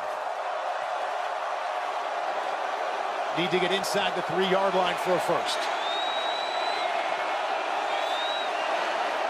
Rogers quickly out of his hands, and a catch inside the 10. Giles Jackson pushed out of bounds right away. 8-yard gain. Get a little closer for the field goal now. Pretty good job by Will Rogers. He knows he's about to get heated up, but watch Buddha Alukta come right up the middle. Will Rogers just stands there, knows, hey, look, I got to get the ball. I can't take a sack in this situation. I know I'm not going to convert, but let me get our field goal kicker a little bit closer. Create a chip shot. Good drive here by Washington. Start of this third quarter. And Colt, that field goal kicker is Grady Gross. Good today from 44 and 42. This one from 24.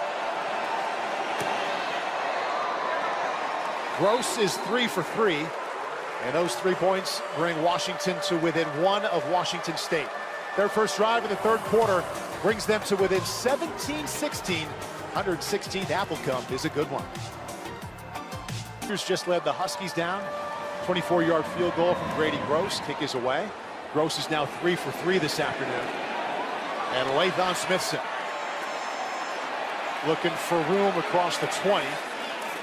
And this Cougar drive will begin on the 23-yard line. We saw Mateer's numbers. Here's what his play looked like in the first half. Yeah, look, when you're playing against John Mateer, you want to try to make him step outside, release outside, right?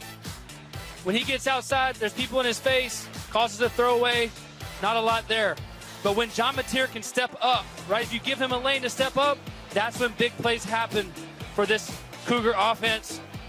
You got to turn him into a passer, right, not let him beat you with your legs. So how do you turn him into a passer if you're Steve Belichick? A lot of different packages, making sure that you just contain him in the pocket, that your rush lane integrity is solid. Everybody has a gap. You can't let him get outside. In the pocket now. Second and third. Reed, look at that time. Touch pass. The teardrop to Kyle Williams. Picks up 11. And this is a great answer by John Mateer. This is honestly what we haven't seen, right? Little touch pass. He's got all day. He's not panicked. He stays in the pocket. Kind of touches it over Zach Durfee there for a first down. Really good job here by John Mateer. Got off to a good start, which is something he hasn't done so far. First game, he said, hey, give me a break. I was nervous. It was my first start. Second game, early I was just bad. He's been pretty good the whole way today. Empty backfield. Another good pocket. Lets it go deep. Too much. Wanted Kyle Williams about a yard too much to bring up second down. Good protection up front right here by Washington State. They're showing 6 guys up on the line of scrimmage. John Mateer's able to take a drop, set his feet, just an overshot right here. So he missed on the throw, Colt, but that was well protected by the offensive line against that blitz. He had a perfect pocket. Second down 10. And a flag comes out. And another.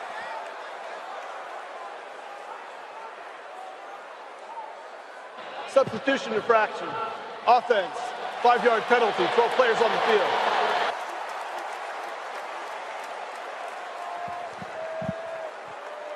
See the raindrops there on the shoulder of the head coach of Washington State, Jake Dickert. We didn't see it in the first half. Started late at halftime.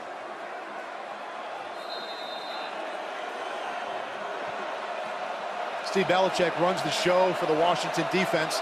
They hadn't given up a touchdown through 2 games. Today, they've given up 2, both running from John Mateer. Rolls out, in trouble. Escapes for a moment, absorbs a giant hit there on the 31-yard line. Carson Bruner, veteran linebacker, was there. And it'll be third down and long. Yeah, we haven't really called his name much tonight, but I want you to watch Isaiah Ward off the edge here, right? Him and Zach Durfee, really good edge setters in this defense. Misses him there, but makes him run up in the pocket to all his other buddies. Keeps Washington State here in a third and long situation. Huskies fans sense it. They had a little win to start the third quarter. Field goal drive. Now they have the Cougars third down and 13.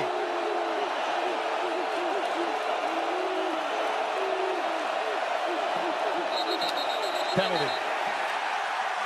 Didn't get it off. Play clock went to zeros.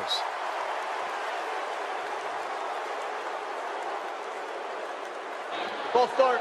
Offense number 57. 5-yard penalty. third down. So movement before they went to zeros. Rain picking up a little bit here. Yeah, you're going to get the left guard here, Roderick Tialavea. This crowd noise is pretty loud right now from the Washington Huskies fans. Went a little early there. Third down and 18. Last time they had third and long, it was 3rd and 20.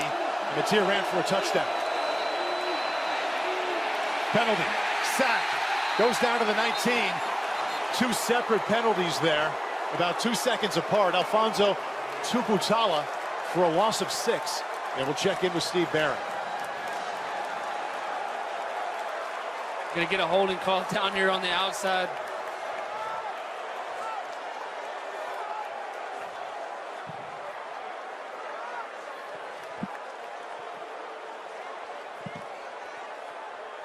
Holding.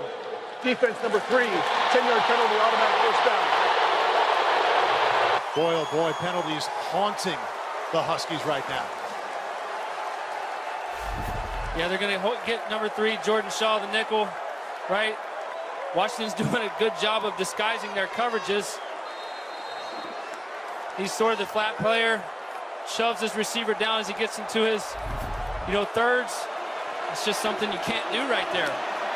Mateer from the shotgun gives up the middle. Nice hole. Breaking tackles and a good cut. Wayshawn Parker. True freshman down to the 25-yard line.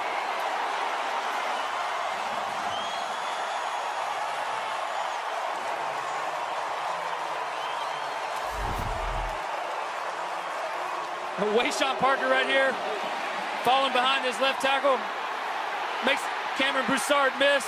Wow, that's a great run. Good, strong run. Good finish. Got the Cougars in field goal range now. Gain of 37, easily the best running play not provided by Mateer so far for the Cougars. 1st and 10. 4 men on the rush. On time and on target. Spinning out for a first down is Chris Hudson. Picks up an extra 5 on his own. Totals 12 yards and another first down. Washington had a sack on 3rd and 18. And then a penalty allowed the drive to keep moving. Big run play, 12-yard pass, knocking on the scoring door again. And what Washington State is doing a good job is they're just winning their matchups. It's just one-on-one coverage. He runs a stop route, makes a nice catch, good run after the catch. Pulalasi, the tailback, out to the right, another touch pass, another one on target, and another touchdown Cougars. Josh Meredith.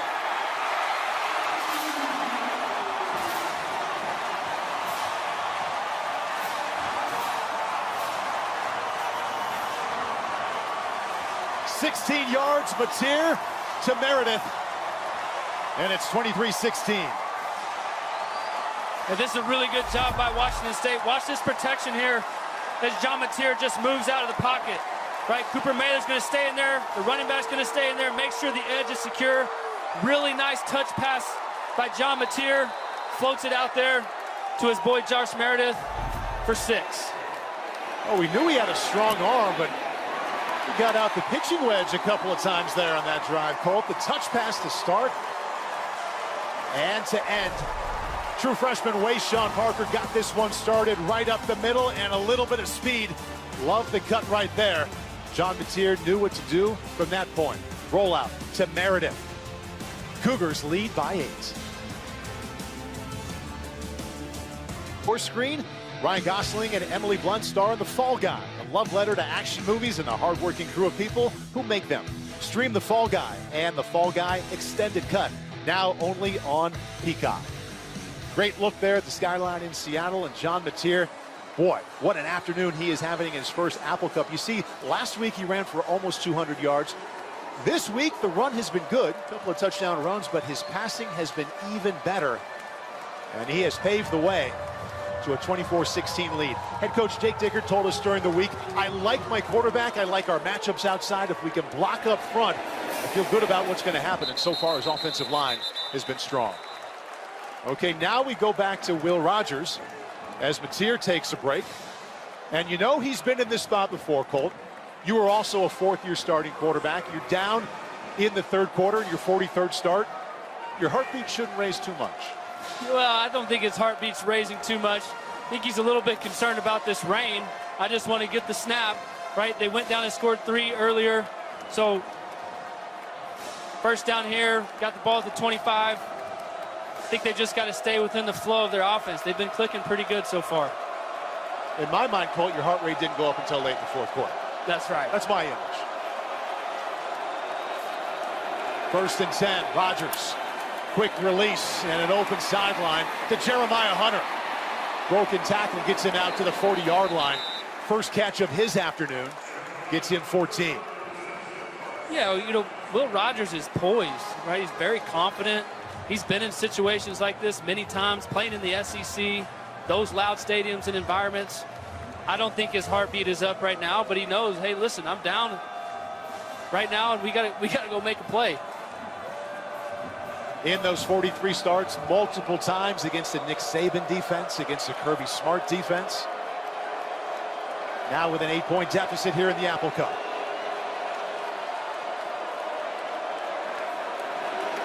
Cam Davis skipping through the right side, finds success there. Picks up 6 on first down as we go to the sidelines for Zora. Well, Paul, you were talking about the experience of Will Rogers. His passion for this game of football started at a young age. His dad was the offensive coordinator at Brandon High School in Mississippi. Rogers told me ever since 4th grade, you could find him on a headset in the press box charting plays. He even has memories of taking the bus from the elementary school over to the high school just to catch football practice. As we were listening to him talk about that, Zora, yesterday, Colt McCoy was in the back nodding his head. Similar background to what he had. Will Rogers puts it right on Denzel Boston. Good catch there on the 50-yard line. Looks like he'll have just enough to move the chains. Ethan O'Connor was the corner, but that's a pitch and catch for first down. And Colt, riding the bus from your elementary school to your dad's practice sounded pretty familiar to you. It sure did. I had many days like that, taking the bus from the elementary school just to go be around your dad and the coaching staff and all those players. I was smiling when he was talking about his dad being his head coach. Those are some great memories. And what a great backdrop for him to have that, being around football, listen to play calls his entire life. Cam Davis, good hesitation and then a burst. And an excellent finish down to the 40-yard line. Cal Thornton, the captain linebacker, on the wrong end of that one. Gain of 11. And now they're going to hustle the ball, but Will's just a professional, right? You heard Jed Fish tell us that yesterday. Cam Davis again, back-to-back carries down to the 37-yard line. This time for a first down after a gain of 2. Go ahead, Colt. Yeah, I like what they're doing right here, right? It's, rain's coming down. They said, well, let's just get in a 2-back formation. Let's run the football downhill. We'll run a little bootleg keeper, get an easy pass out there. We'll throw an easy slant route to Denzel Boston. We'll chew up some of this clock and kind of lean on this Washington State defensive line with our big boys up front. And those big boys up front for Jed Fishgold are doing awfully well. They almost have as many rushing yards right now in the third quarter as they did in the entire first half. 1st and 10, Rodgers off the back foot. Boston drilled as he caught the ball. Cal Thornton comes back with a big stick.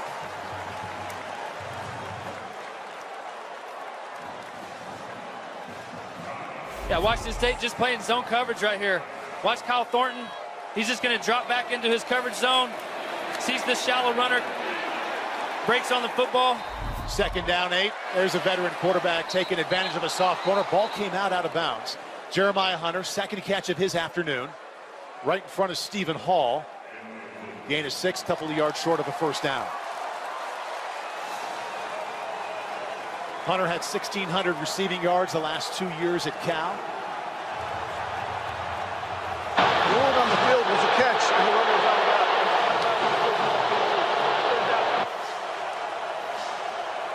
That was a catch. Rain continues to come down. It's been a third quarter theme here. Didn't happen until late halftime. So here we have 3rd down and 2. Cam Davis remains the tailback. Davis up the middle, hesitates, and he got out there just enough. Davis has been the workhorse on this drive. Giles Jackson, the wide receiver, with a key block for that first down run. That's right. Anytime you can have your leading receiver, he's over 100 yards right now. Giles Jackson be your lead blocker on a 3rd and 1 situation. Right, that's pretty crazy. Good job by Cam Davis lowering his pads one-on-one with Buda Al-Ukta, falling for a first down. Giles Jackson, one of the wide receivers who had to wait his turn here. They had 3 wide receivers get drafted in the first 3 rounds last year. There's a block. Finally getting his chance and doing well. Rodgers steps up. Far sideline, out of bounds. Tight end Owen Coots, the intended receiver. Crowd wants a flag and it doesn't happen.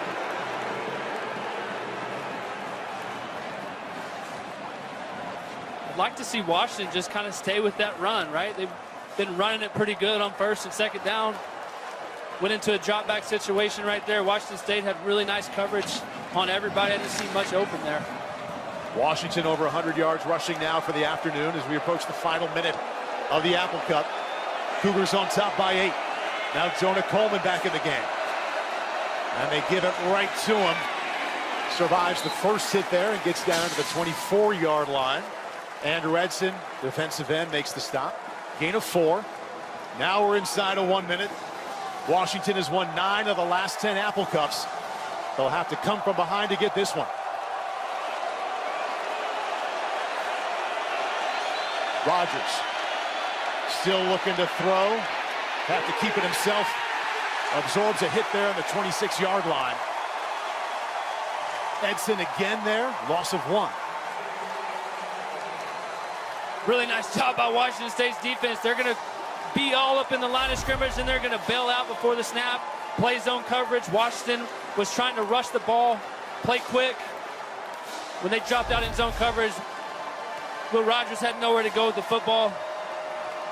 Nice stop by Washington State here, making them settle for a field goal. Grady Gross, good from 44, 42, and 24 so far today.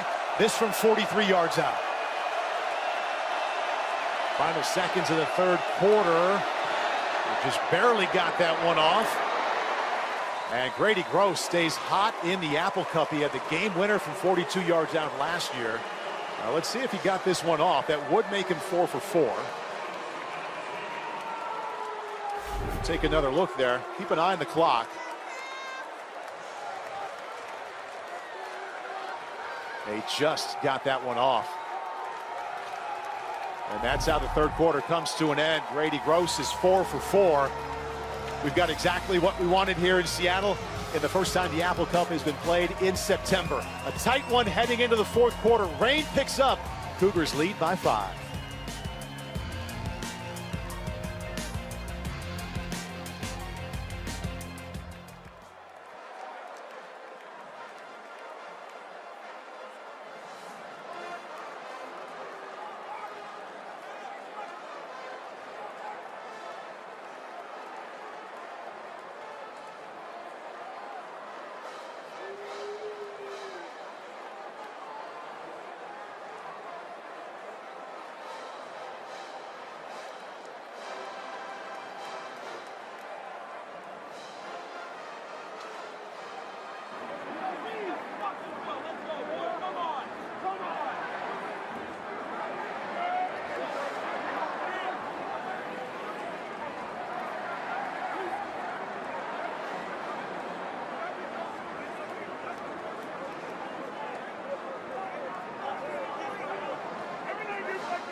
One quarter left here in the 116th Apple Cup. It begins with the Cougars on top of the Huskies 24-19. John Mateer about to take the field one more time. Will Rogers gets a rest after leading a field goal drive. First time they did it back in 1900, it was a 5-5 tie. Can work in a 5 here to start the fourth. That's the Cougars cushion. We're near out of bounds. Here comes Smithson. And he'll work that far sideline out across the 20-yard line. And so the fourth quarter begins. Third career start for John Mateer.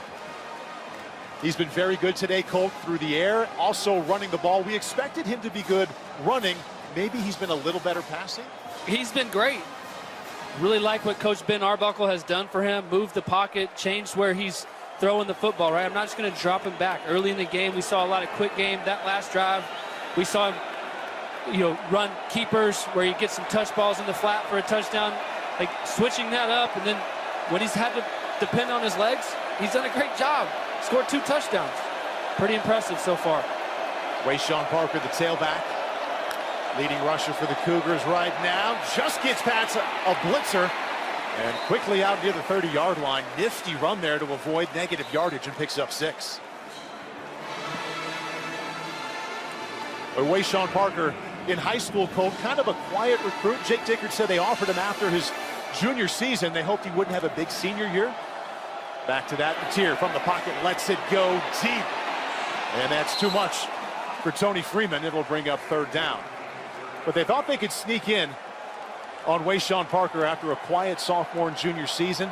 And then he had a giant senior year, ran for over 2,000 yards. But he kept his commitment to the Cougars, and here he is starring in the Apple Cup. Third down and 4 coming up. See what Washington does right here. Are we going to come after John Mateer one more time?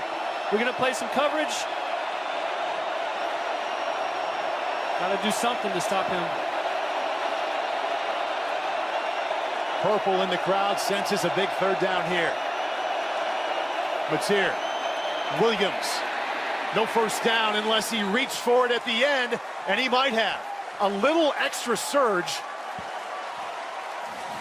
He gained 4, and yes, he did. The fight at the end for the first. Good job by John Mateer here, checking to a little screen. You're going to get 2 blockers out front with your receivers, and Kyle Williams is just going to fall forward for a first down. It's an easy completion, easy throw. It shows you that John Mateer is just kind of, he's comfortable right now. He's seeing things, he's making checks. And let's not overlook that one. He's had some big plays that'll make highlight rips. That will not make the highlight, but it was on time. It was on target. Keeps the clock moving. Yeah, he didn't panic. Saw what he saw, trusted it. Ben Arbuckle, his offensive coordinator there, communicating with him inside his helmet. To do so down to the 15-second mark of the play clock. Mateer, quarterback draw, driven backwards. Inside linebacker Alfonso Tuputala keeps that to no gain. Yeah, here goes Tuputala right here. Coming in here to make a big stop on the quarterback. And if you're John Mateer, these are the ones that you're going to feel in the morning, right? You got Sebastian Valdez, Tuputala landing on top of you. Those hurt. Come right back down to another key third down. This time it's 3rd and 7. Here comes a linebacker blitz. Mateer with his legs and run out of bounds. And no penalty this time. That's key because they have extended multiple drives with penalties against the Huskies. And here comes the punt team after no gain. It's almost 100% of the time you're going to get heated up on third down by Steve Belichick, right? Washington does a nice job containing him, making him run side to side. Good coverage in the back end. Makes Washington State punt it away on 4th down. Dean Janikowski Field goal kicker also doubling as the punter with an injury to Nick Haberer.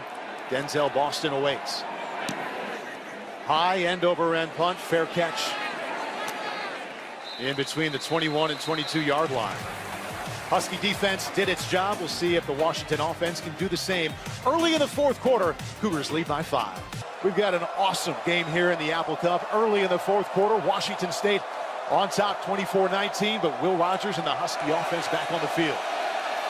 Jonah Coleman cut in the backfield, and he's still rolling, but ripped down before he got to the 25. Good pursuit there, and Adrian Wilson, the free safety, finished him off.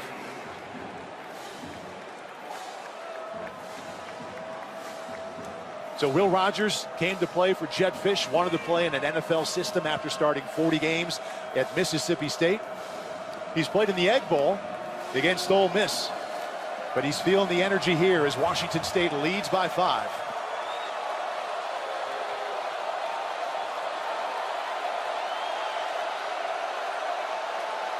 Right back to the air, in trouble, down he goes. Sacked at the 17-yard line. Ray Stevenson, loss of 8. Got to be a little bit better in protection here if you're Washington. Ray Stevenson is just going to come around the edge right here, find the quarterback. It's kind of a miscommunication there by the right tackle, Drew Azzopardi. That just can't happen. It's tough. Now they've got their work cut out for them. 3rd down and 15. Might back up to 20. Three penalties come out, and they'll back them up 5. False start. Offense number 75. 5-yard penalty. 3rd down. Yeah, Paul, I don't know if the ball's wet. He's trying to, he's losing his grip as he's over the ball before the snap, or if he's just kind of snapping it early, or maybe the crowd's a little bit too loud. Just doesn't get the snap. Everybody else is ready to go. He's a little late. 10th penalty backs him up 5. They take a shot there. Now he's got some work to do. He gets out to the 24, well short of a 1st down. Denzel Boston. It's a nice game, but when it's 3rd and forever, the punt team comes out. Yeah, we talked about it, right? Just avoiding these pre-snap penalties, right? They've had so many penalties on defense so far, and right here you're kind of ahead of the chains to start the drive, and then you get a sack, you get another penalty. Those things are just hard to overcome.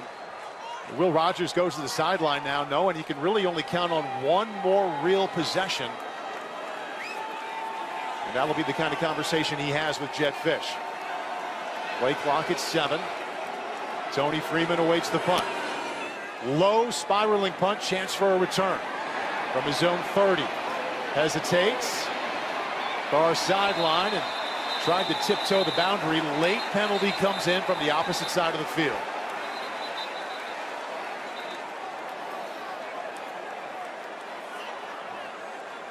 So far 10 penalties against Washington, only 4 against Washington State. And an injured Husky on the far side.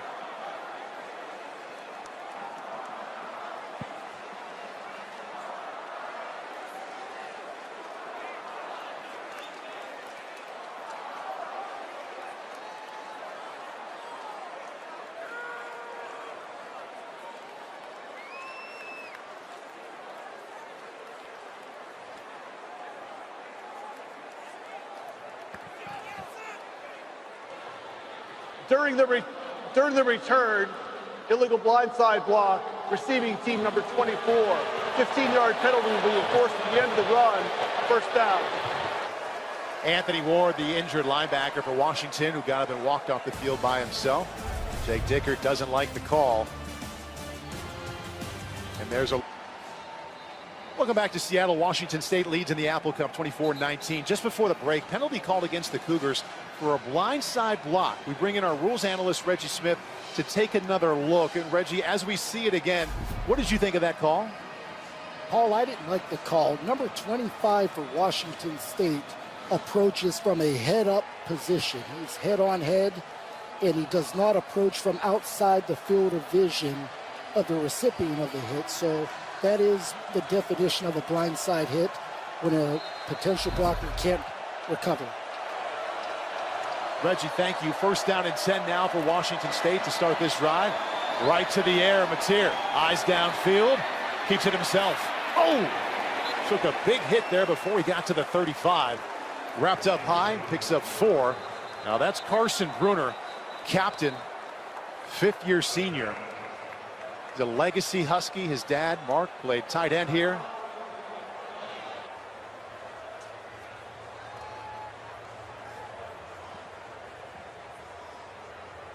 Take a look at the play as Carson Bruner gets up. He is now jogging off the field. Mateer will eventually keep it and watch the linebacker come up on the backside. It goes down on his left side. Back to Seattle right after this. It was some kind of injury to his left side on the previous play, and he remains on the sideline. Someone they want on the field every chance they get. Second down, Mateer himself spins out to the 42-yard line. Good enough for another Cougar first down, gain of 6. Big hit here by Byron Parham. You know, designed quarterback run here by John Mateer. He gets the first down, but these are the hits you just don't want to see him take. Spin move in midair. Wow, that's a tough hit there. Ryan Parham, last 3 years at San Jose State, first season at Washington. In an important spot now if he has to go the rest of the way with Carson Bruner on the bench. First and 10 for Mateer. Again keeps it, again finds room. He's finished off by Tupatala, but they'll take that on first down every time now. A gain of 7 with that kind of lead, 24-19, and there goes Bruner to the locker room. He was the leading tackler for the Huskies in this game last year. 2 back-to-back design quarterback runs there to John Mateer. They're trying to eat up some of this clock. Keeping it on the ground. Rain still coming down. Still got plenty of time on the play clock if they want to work it down. It just hit 10 right now. Second down 4. Mateer drills one on the near sideline. Intercepted. Picked off by Thaddeus Dixon. And he's got blockers out front. Dixon out to the 38-yard line.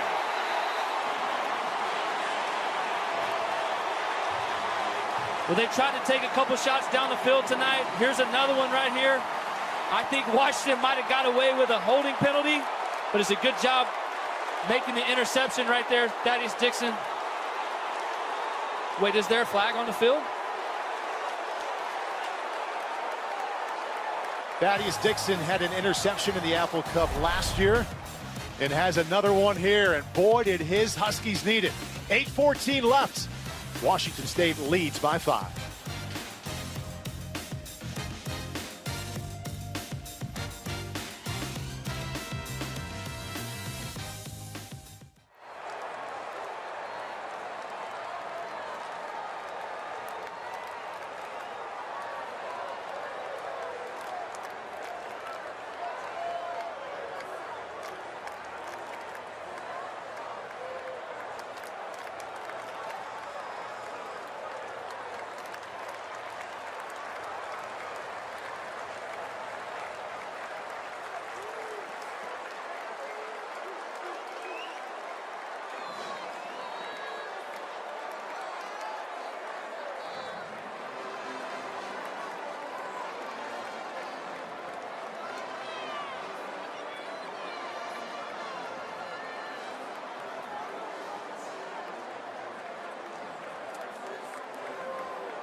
Yeah, look, They're running the football well.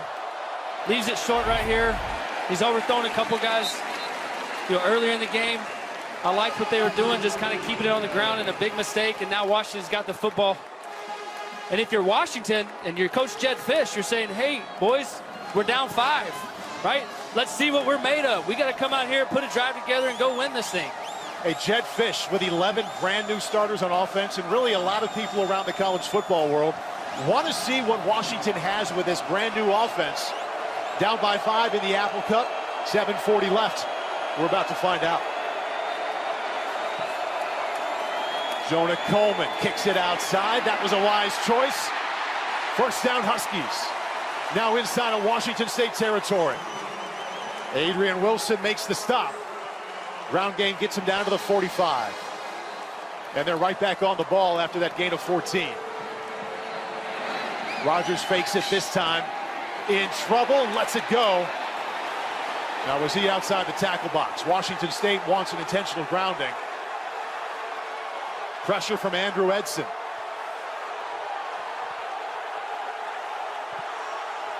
Now that's exactly what they're discussing. And now the flag comes out.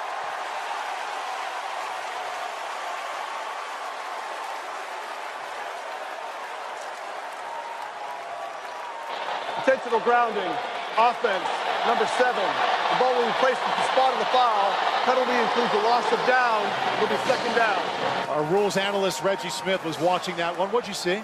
This was a very good call for intentional grounding. The quarterback fails to get outside the pocket, throws the ball to an area where there's no receiver, and this is a 2 official call. The referee and the line judge work in tandem to piece together the information necessary to make this a correct call. Reggie, thank you. And that now brings up second down and long. Second down and 23. Try to get some back over the middle. Giles Jackson between the hashes. Now back inside of Cougar territory. A good chunk there of 8 to make it a little bit more manageable on third down. But, Colt, this is still third and awfully tough here. Third down and 14. Big call right here. They bring the safety blitz. Thrown behind Rasheed Williams. Makes the catch, but he's 5 yards short. They'll make it 6 yards short. How bold do they want to be? They're telling you right now, they're going for it. Penalty, 3 of them.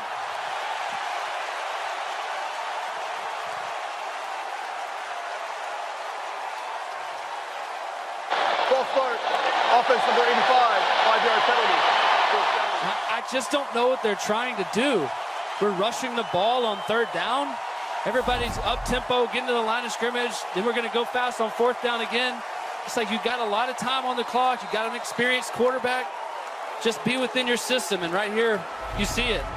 Not on the same page. Another pre-snap penalty in, the biggest drive of their season. Third penalty against Washington, trying to go with that hurry up and the quick snap. It has not worked for them. Very much worked against them. Jack McAllister on his own 40. Tony Freeman, high end over end punt. He calls for the fair catch right away. On the 11-yard line. 6 minutes left. John Mateer, after he threw a pick on the last possession, back on the field.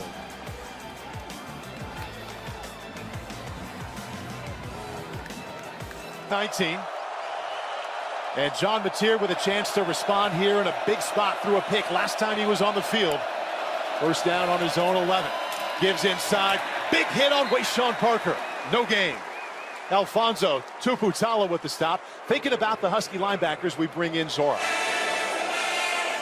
Paul, right now Washington is without 2 separate linebackers. We saw Carson Bruner go into the locker room, but Anthony Ward joined him as well. Both were able to walk in by themselves, but they have yet to return to the field. Zora, thank you. So Tuputala on the field right now, 6-year veteran and captain with Ryan Parham. He wears number 6, his first season on campus in Seattle. Second down 10, they're going to throw it. Mateer, nice pocket, and a strike. Well done between the hashes for a first down. Josh Meredith continues his big day. He's over 100 yards, 22 that time. And a great response. by John Mateer. After that interception, comes back on the field, throws a strike to Josh Meredith right across the middle. And that's in front of a defense that was playing 7, 8 men in coverage. Finds a little soft spot in there. Got him a big first down. Hey, Cole, how about the confidence shown in the guy making his 3rd start on 2nd down? You're trying to protect that lead deep in your own territory. Good call and a great throw. Wayshawn Parker, the fake. Mateer brought down again by who else? Tupatala. They use him all over the field. And without Bruner, they need him even more. No gain. I mean, I feel like we've been calling Tupatala's name all night. He's always constantly in the backfield. Another big play by him. Gets washed down. Sees the quarterback design run. Gets a tackle for loss. Now let's see how conservative they want to be now. Clock ticking, 4-minute mark. They're up by 5. 2nd down 10.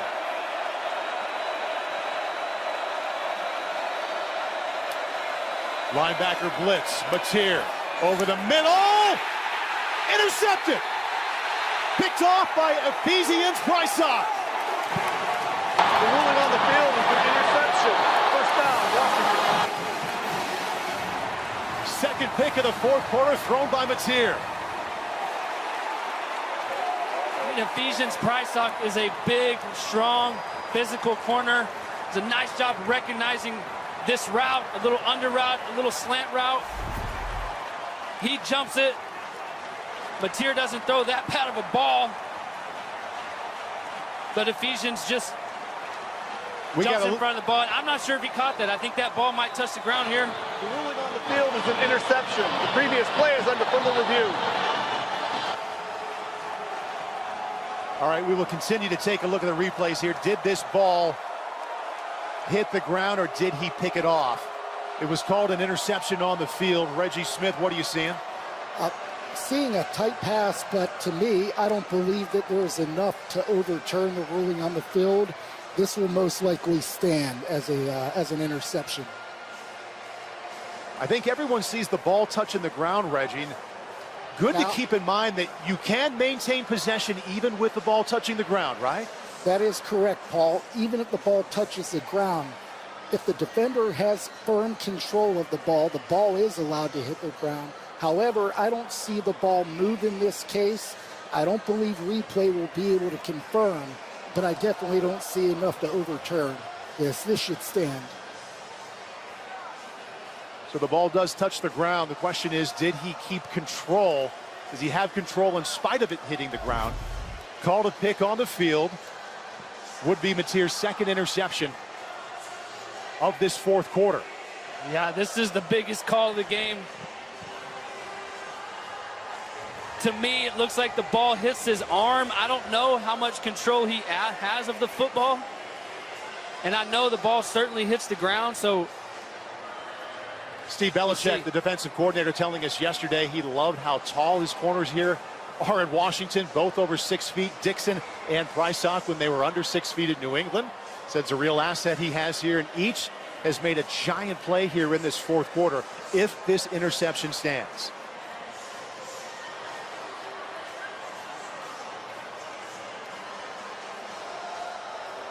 Mateer can only sit and watch and hope that it gets overturned. Called an interception by Prysock. And they continue to look. if this call stands, it's just great man coverage. I mean, listen, John Mateer knows he has his one-on-one. Ephesians Prysock jumps it, makes a really good play on the ball. He's one of the players who came with Jed Fish from Tucson to Seattle, spent the last 2 years at Arizona. First season here as a Husky. We're about to find out if he did indeed make a huge play here late in the Apple Cup. The hard part for me on this is that the ball originally hits his arm and then kind of bounces into his hand about the same time the ball touches the ground. I know it's called an interception, but at the same time, it's not like he caught the ball with his hands originally right away. Now they're taking an awful long time, so now we're finally going to get the call. After review, it was determined that the pass is incomplete. It will be Washington State ball, 3rd and 10 on the 33-yard line. Reggie Smith, your response. Well, this was very hard in real time, but instant replay must have seen something that showed a loss of control from the defender. I don't see this as a loss of control. Again, I still feel the best decision would have been to allow this to stand. I just don't believe it's indisputable. And they really had to see something that led him in that way, because it was called an interception on the field. That initial ricochet off his chest may have cost him. Big break for Washington State. They keep the ball up by 5 here in the Apple Cup, inside of 4 minutes left. So now they're right back to a key third down. It's 3rd down and 10. Penalty, 2 of them.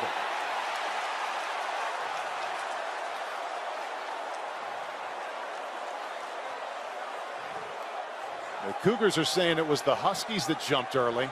Washington already has 13 penalties against them. Both are pointing at each other.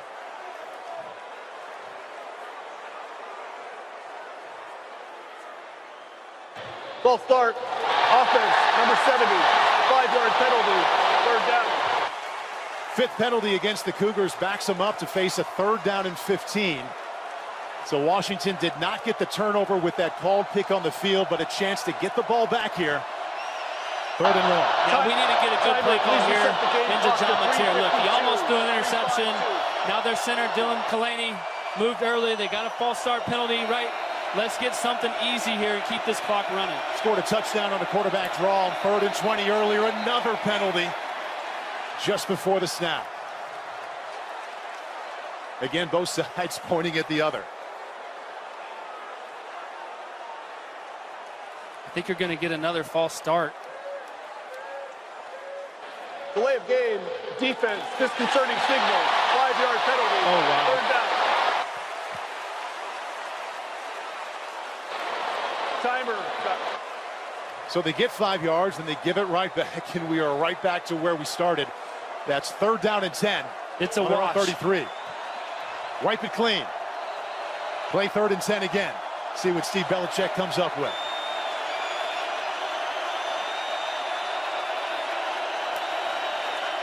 Five-man rush. Mateer, sideline, short of the 1st down. Cal Williams, no catch. The ruling on the field is an incomplete pass. 4th down. Let's bring Reggie Smith, our rules analyst, back in one more time on that last penalty, the disconcerting signal. So when the defense was penalized on the last play, the officials got together and discussed that, hey, they must be doing something to simulate the snap, or a person lined up within 1 yard of the line of scrimmage has made a move unnatural to the game in the attempt to cause a false start. Reggie, thank you. Janikowski, no rush, punts it away to Denzel Boston. From the 30, fair catch. And that's where a defining drive for Will Rogers in his 43rd career start. 40 at Mississippi State, now just his 3rd at Washington, will begin. 116th Apple Cup, Cougars lead by 5. The second half possessions here, Washington started out with success, back-to-back field goals. Gross is 4 for 4 today. Then a couple of punts. And they do have all 3 timeouts left. If you're Will Rogers, this is why you came here, right? This is a situation all quarterbacks want to be in. Down. Right to the air on the rollout. Sets up, lets it go deep. Giles Jackson, got it! Jackson with a monster afternoon. Sets him up on the 24. That is a big-time throw for Will Rogers. He took a lick as he was throwing it, but watch Giles Jackson. He's going to run, fake the corner, run the post. Makes another big play down the field. 45-yard gain. Officials blow the whistles and move the chains. Officials timeout while we fix the chains. I mean, if you go back to this play, Will Rogers took a shot and stood in there and threw a strike to his playmaker, Giles Jackson. So they set up Rodgers way outside the pocket. Giant hit from Webster. Giles Jackson, 7 catches, 154 yards, and a touchdown. And now Damon Williams in the game. He sees the left side. Decent gain there on first down as he sprints out of bounds. Damon Williams has been in on 3 different series, picks up 7 yards there. Pretty nice luxury if you're Washington to have a backup quarterback that can come in and get you 5 or 6 or 7 yards at a time. That's what he's done today. Let Will Rogers catch his breath. He might have got the breath knocked out of him.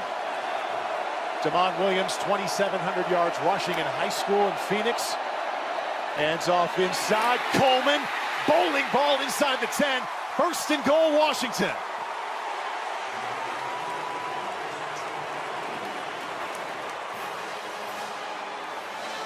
They do not have to run another play before the 2-minute timeout. Coleman for a big 10 yards. Williams remains in the game. I don't think they'll run a play right here. They'll got a first down with Damon coming off the sidelines, and now we'll probably have a chance to get Will Rogers back in there. 2-minute timeout. After the timeout. 2-minute timeout arrives. Jed Fish also has all 3 of his timeouts remaining. He's got the ball in a good spot. He trails 24-19 in his first Apple Cup, but his Huskies are on the move.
Jed Fish in his very first Apple Cup as the head coach of Washington, trailing by 5, 2 minutes left, all 3 timeouts. First down and goal on the 9-yard line. Jake Dickert, you wonder if they're going to start using their timeouts. They also have all 3 left. Jonah Coleman, the tailback to the left of Rodgers. Coleman, patience, and dropped in the backfield. Just made it back to the line of scrimmage. Edson makes the stop. Actually lost a yard. Clock ticking, so I ask you that question, Colt. If you're Jake Dickert, do you start using your timeouts? Yeah, at some point when this clock goes down below a minute and a half, if Washington continues to run this football, I think you got to call a timeout to save yourself a little bit of time. We've had 6 lead changes already. Washington desperately wants a 7th. Plenty of time on the play clock, down to 12. Rodgers looking left, firing left, knocked away. Denzel Boston almost had it, but Stephen Hall, the captain, makes the play. Clock stops with 1:18 left, 3rd and goal. And that's a really good play for a couple reasons. Number one, Stephen Hall saves a touchdown right here by Denzel Boston, but he also saves a timeout for Coach Dickert and this Washington State team. Some contact here in the end zone. Stephen Hall gets his left hand inside. Probably not enough to throw a flag right there. Really nice play by Stephen Hall. 2 plays left for the end zone for Will Rogers.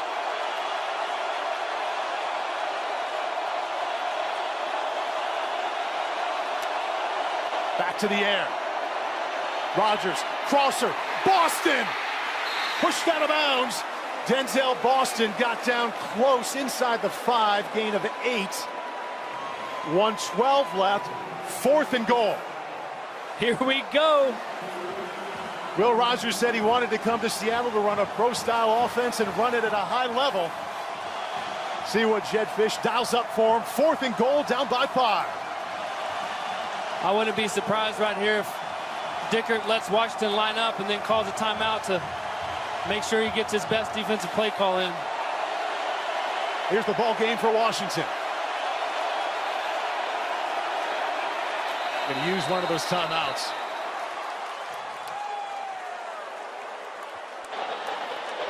Washington has called their first timeout of the half. 30-second timeout. So Will Rogers jogs to the sideline. Conversation with Jed Fish about what to dial up on 4th and goal from the 2. If they had direct comm here to the booth, Colton, ask your advice. What would you say? Well, we talked about your heartbeat. Is your heart racing? Well, I think Will Rogers' heartbeat might be up a little bit right now. But again, he didn't like the look. He's saying, look, they probably had a play designed for a coverage, and he's like, no, let's call timeout. You got a veteran guy as your signal caller. Let's talk it over. And if you're Washington, you got one play to win. And that one play ought to be, Colt? Look, the two guys who have made the most plays today is Giles Jackson and Jonah Coleman. So if you like the look to run it, I think you feed Jonah Coleman. If you get a man coverage look, right, you got to throw it. Yeah, don't forget, Coleman weighs 230 pounds. He's the back to the left of Rogers. Here we go. They need a touchdown to win, or a touchdown to go ahead. Rogers, option, pitch, didn't get it. They stuffed him.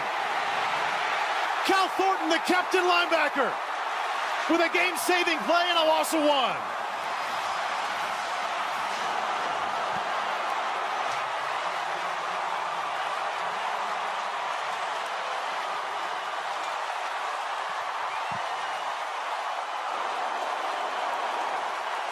They dial up the option with the senior quarterback in the pitch to Coleman, but the Cougars were ready.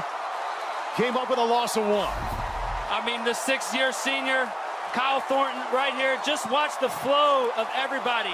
They're already into the short side of the field. Washington's running an option route. Kyle Thornton just finds his way, makes sure the quarterback doesn't score, and tackles the running back. You can't ask for much more from your stud, Kyle Thornton. Well played. Leading tackler last year against Washington. He's gone from walk-on to special teams player to role player to captain. And the biggest moment of his Cougar life just happened. Now, got some ball game left. 1:07. Washington has a pair of timeouts left.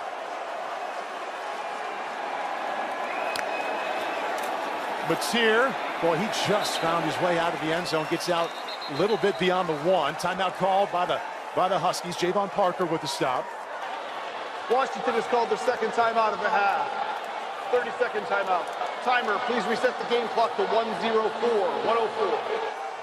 All right, Colt, easy to second guess when it didn't work, but what do you think about the play dialed up there by the Huskies on 4th and goal? Yeah, it's tough. You know, you're running option into the short side of the field with Will Rogers, your quarterback. I don't know that I've ever seen him run the option before, so maybe trying to catch him off guard.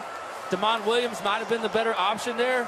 You got big receivers. Denzel Boston, right? Giles Jackson has made some plays. You got man coverage.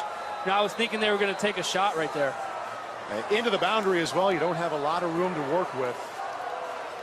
Cougars played it in a textbook way. Thornton with the stop.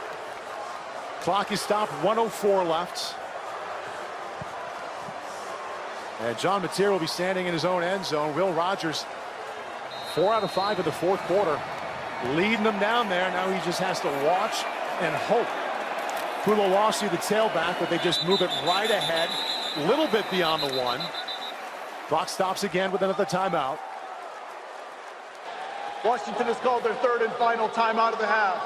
Timer, please reset the game clock to 1:02. 30-second timeout. Now, we used to call this a bulldog situation, right? You're backed up on your own end zone. You got no room, right? You got to depend on the line getting low, you getting low as the quarterback, and the running back's pushing you from behind. That's a hard one. You only practice that maybe once a year, but good execution there by Washington State. You know, for me, it's like I watched this game. Penalties.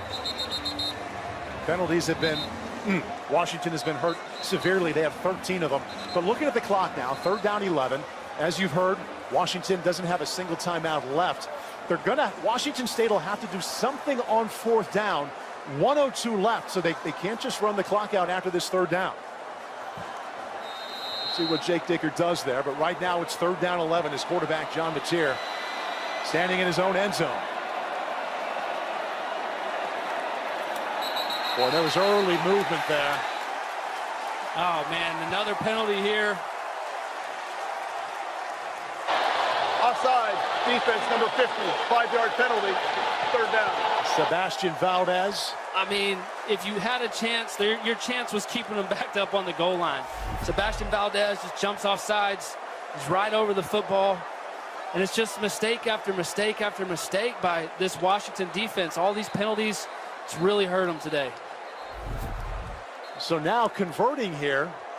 See if they still just go with the quarterback sneak, but 3rd down and 6. Mateer's been running it awfully well. 58 yards rushing. He has Wayshawn Parker now switching over to his right. 3rd down and 6. A first down would end this game. And Washington might have come across early. Mateer, free play, and he goes with the slide. Now they needed 6. Even if they get the 5, they'll still have 3rd down. I think Washington actually jumped off sides. Defense number 94, 5-yard penalty, 3rd down. Exactly. Javon Parker jumps off sides right there. So now it's 3rd down and 1, and that was the 15th penalty against Washington. Washington State has 6. So they just gave them 10 yards. 3rd and 11 becomes 3rd down and 1.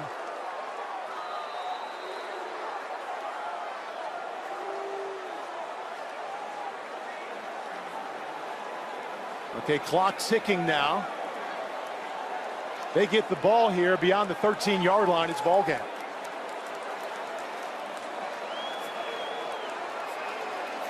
Oh, he could actually just take a knee as well. They could take a knee and run it out on 4th. Washington State has called their first timeout of the half. 30-second timeout. That's really good clock management by Washington State. Let the clock run down, knowing now that they're able to just take a knee. Correction, 32 seconds. 3 years ago, Jake Dicker was the interim head coach in the Apple Cup. He led the Cougars to their only win in this game in the last 10 years. The next day, he was named permanent head coach. He told us this week that was the best coaching moment of his life. Extra emotion there on their sideline as they're all set to run out the final seconds here and enjoy what would be a 24-19 victory in the Apple Cup that would push them to 3-0.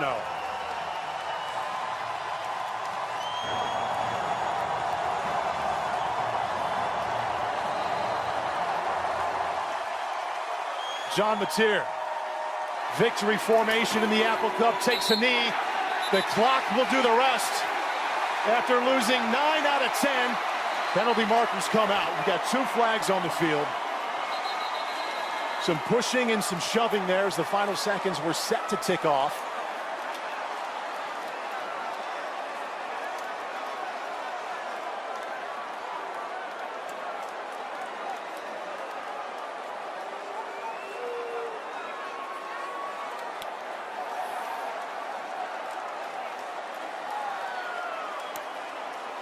After the play, unsportsmanlike conduct, number 94 of the defense, 15-yard penalty enforced in the end of the previous spot, automatic first down. Fittingly, the 16th penalty against Washington will end it. Jake Dickert and the Cougars come to Seattle, and they will take home the Apple Cup. This penalty also includes a 10-second runoff. Please reset the game clock to 16 seconds. They get the clock figured out. It will eventually tick down. There it is, 16 seconds left. Will Rogers' first Apple Cup did not go the way he planned. Jake Dickert and his Cougars. Now the clock is ticking. John Mateer, Jake Dickert will celebrate an Apple Cup win over the Huskies, 24-19.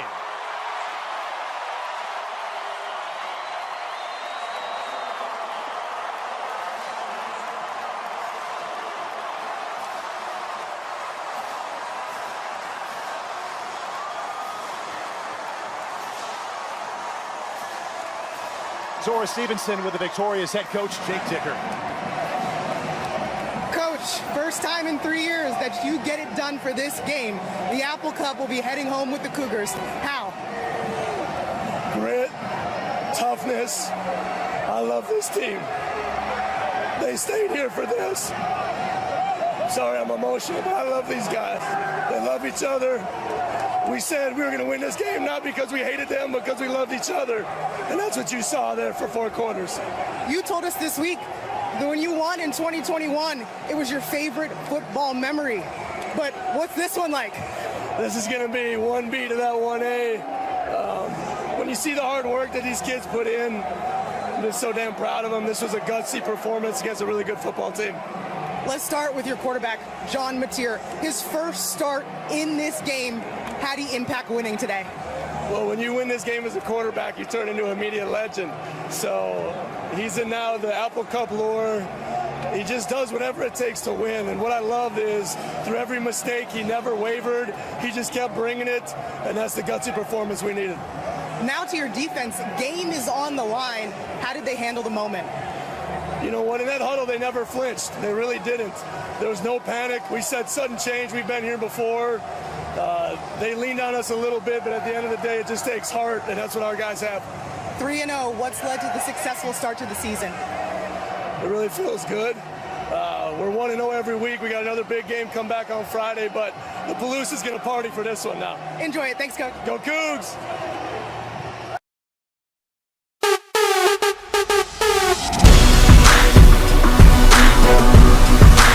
Don't forget to subscribe.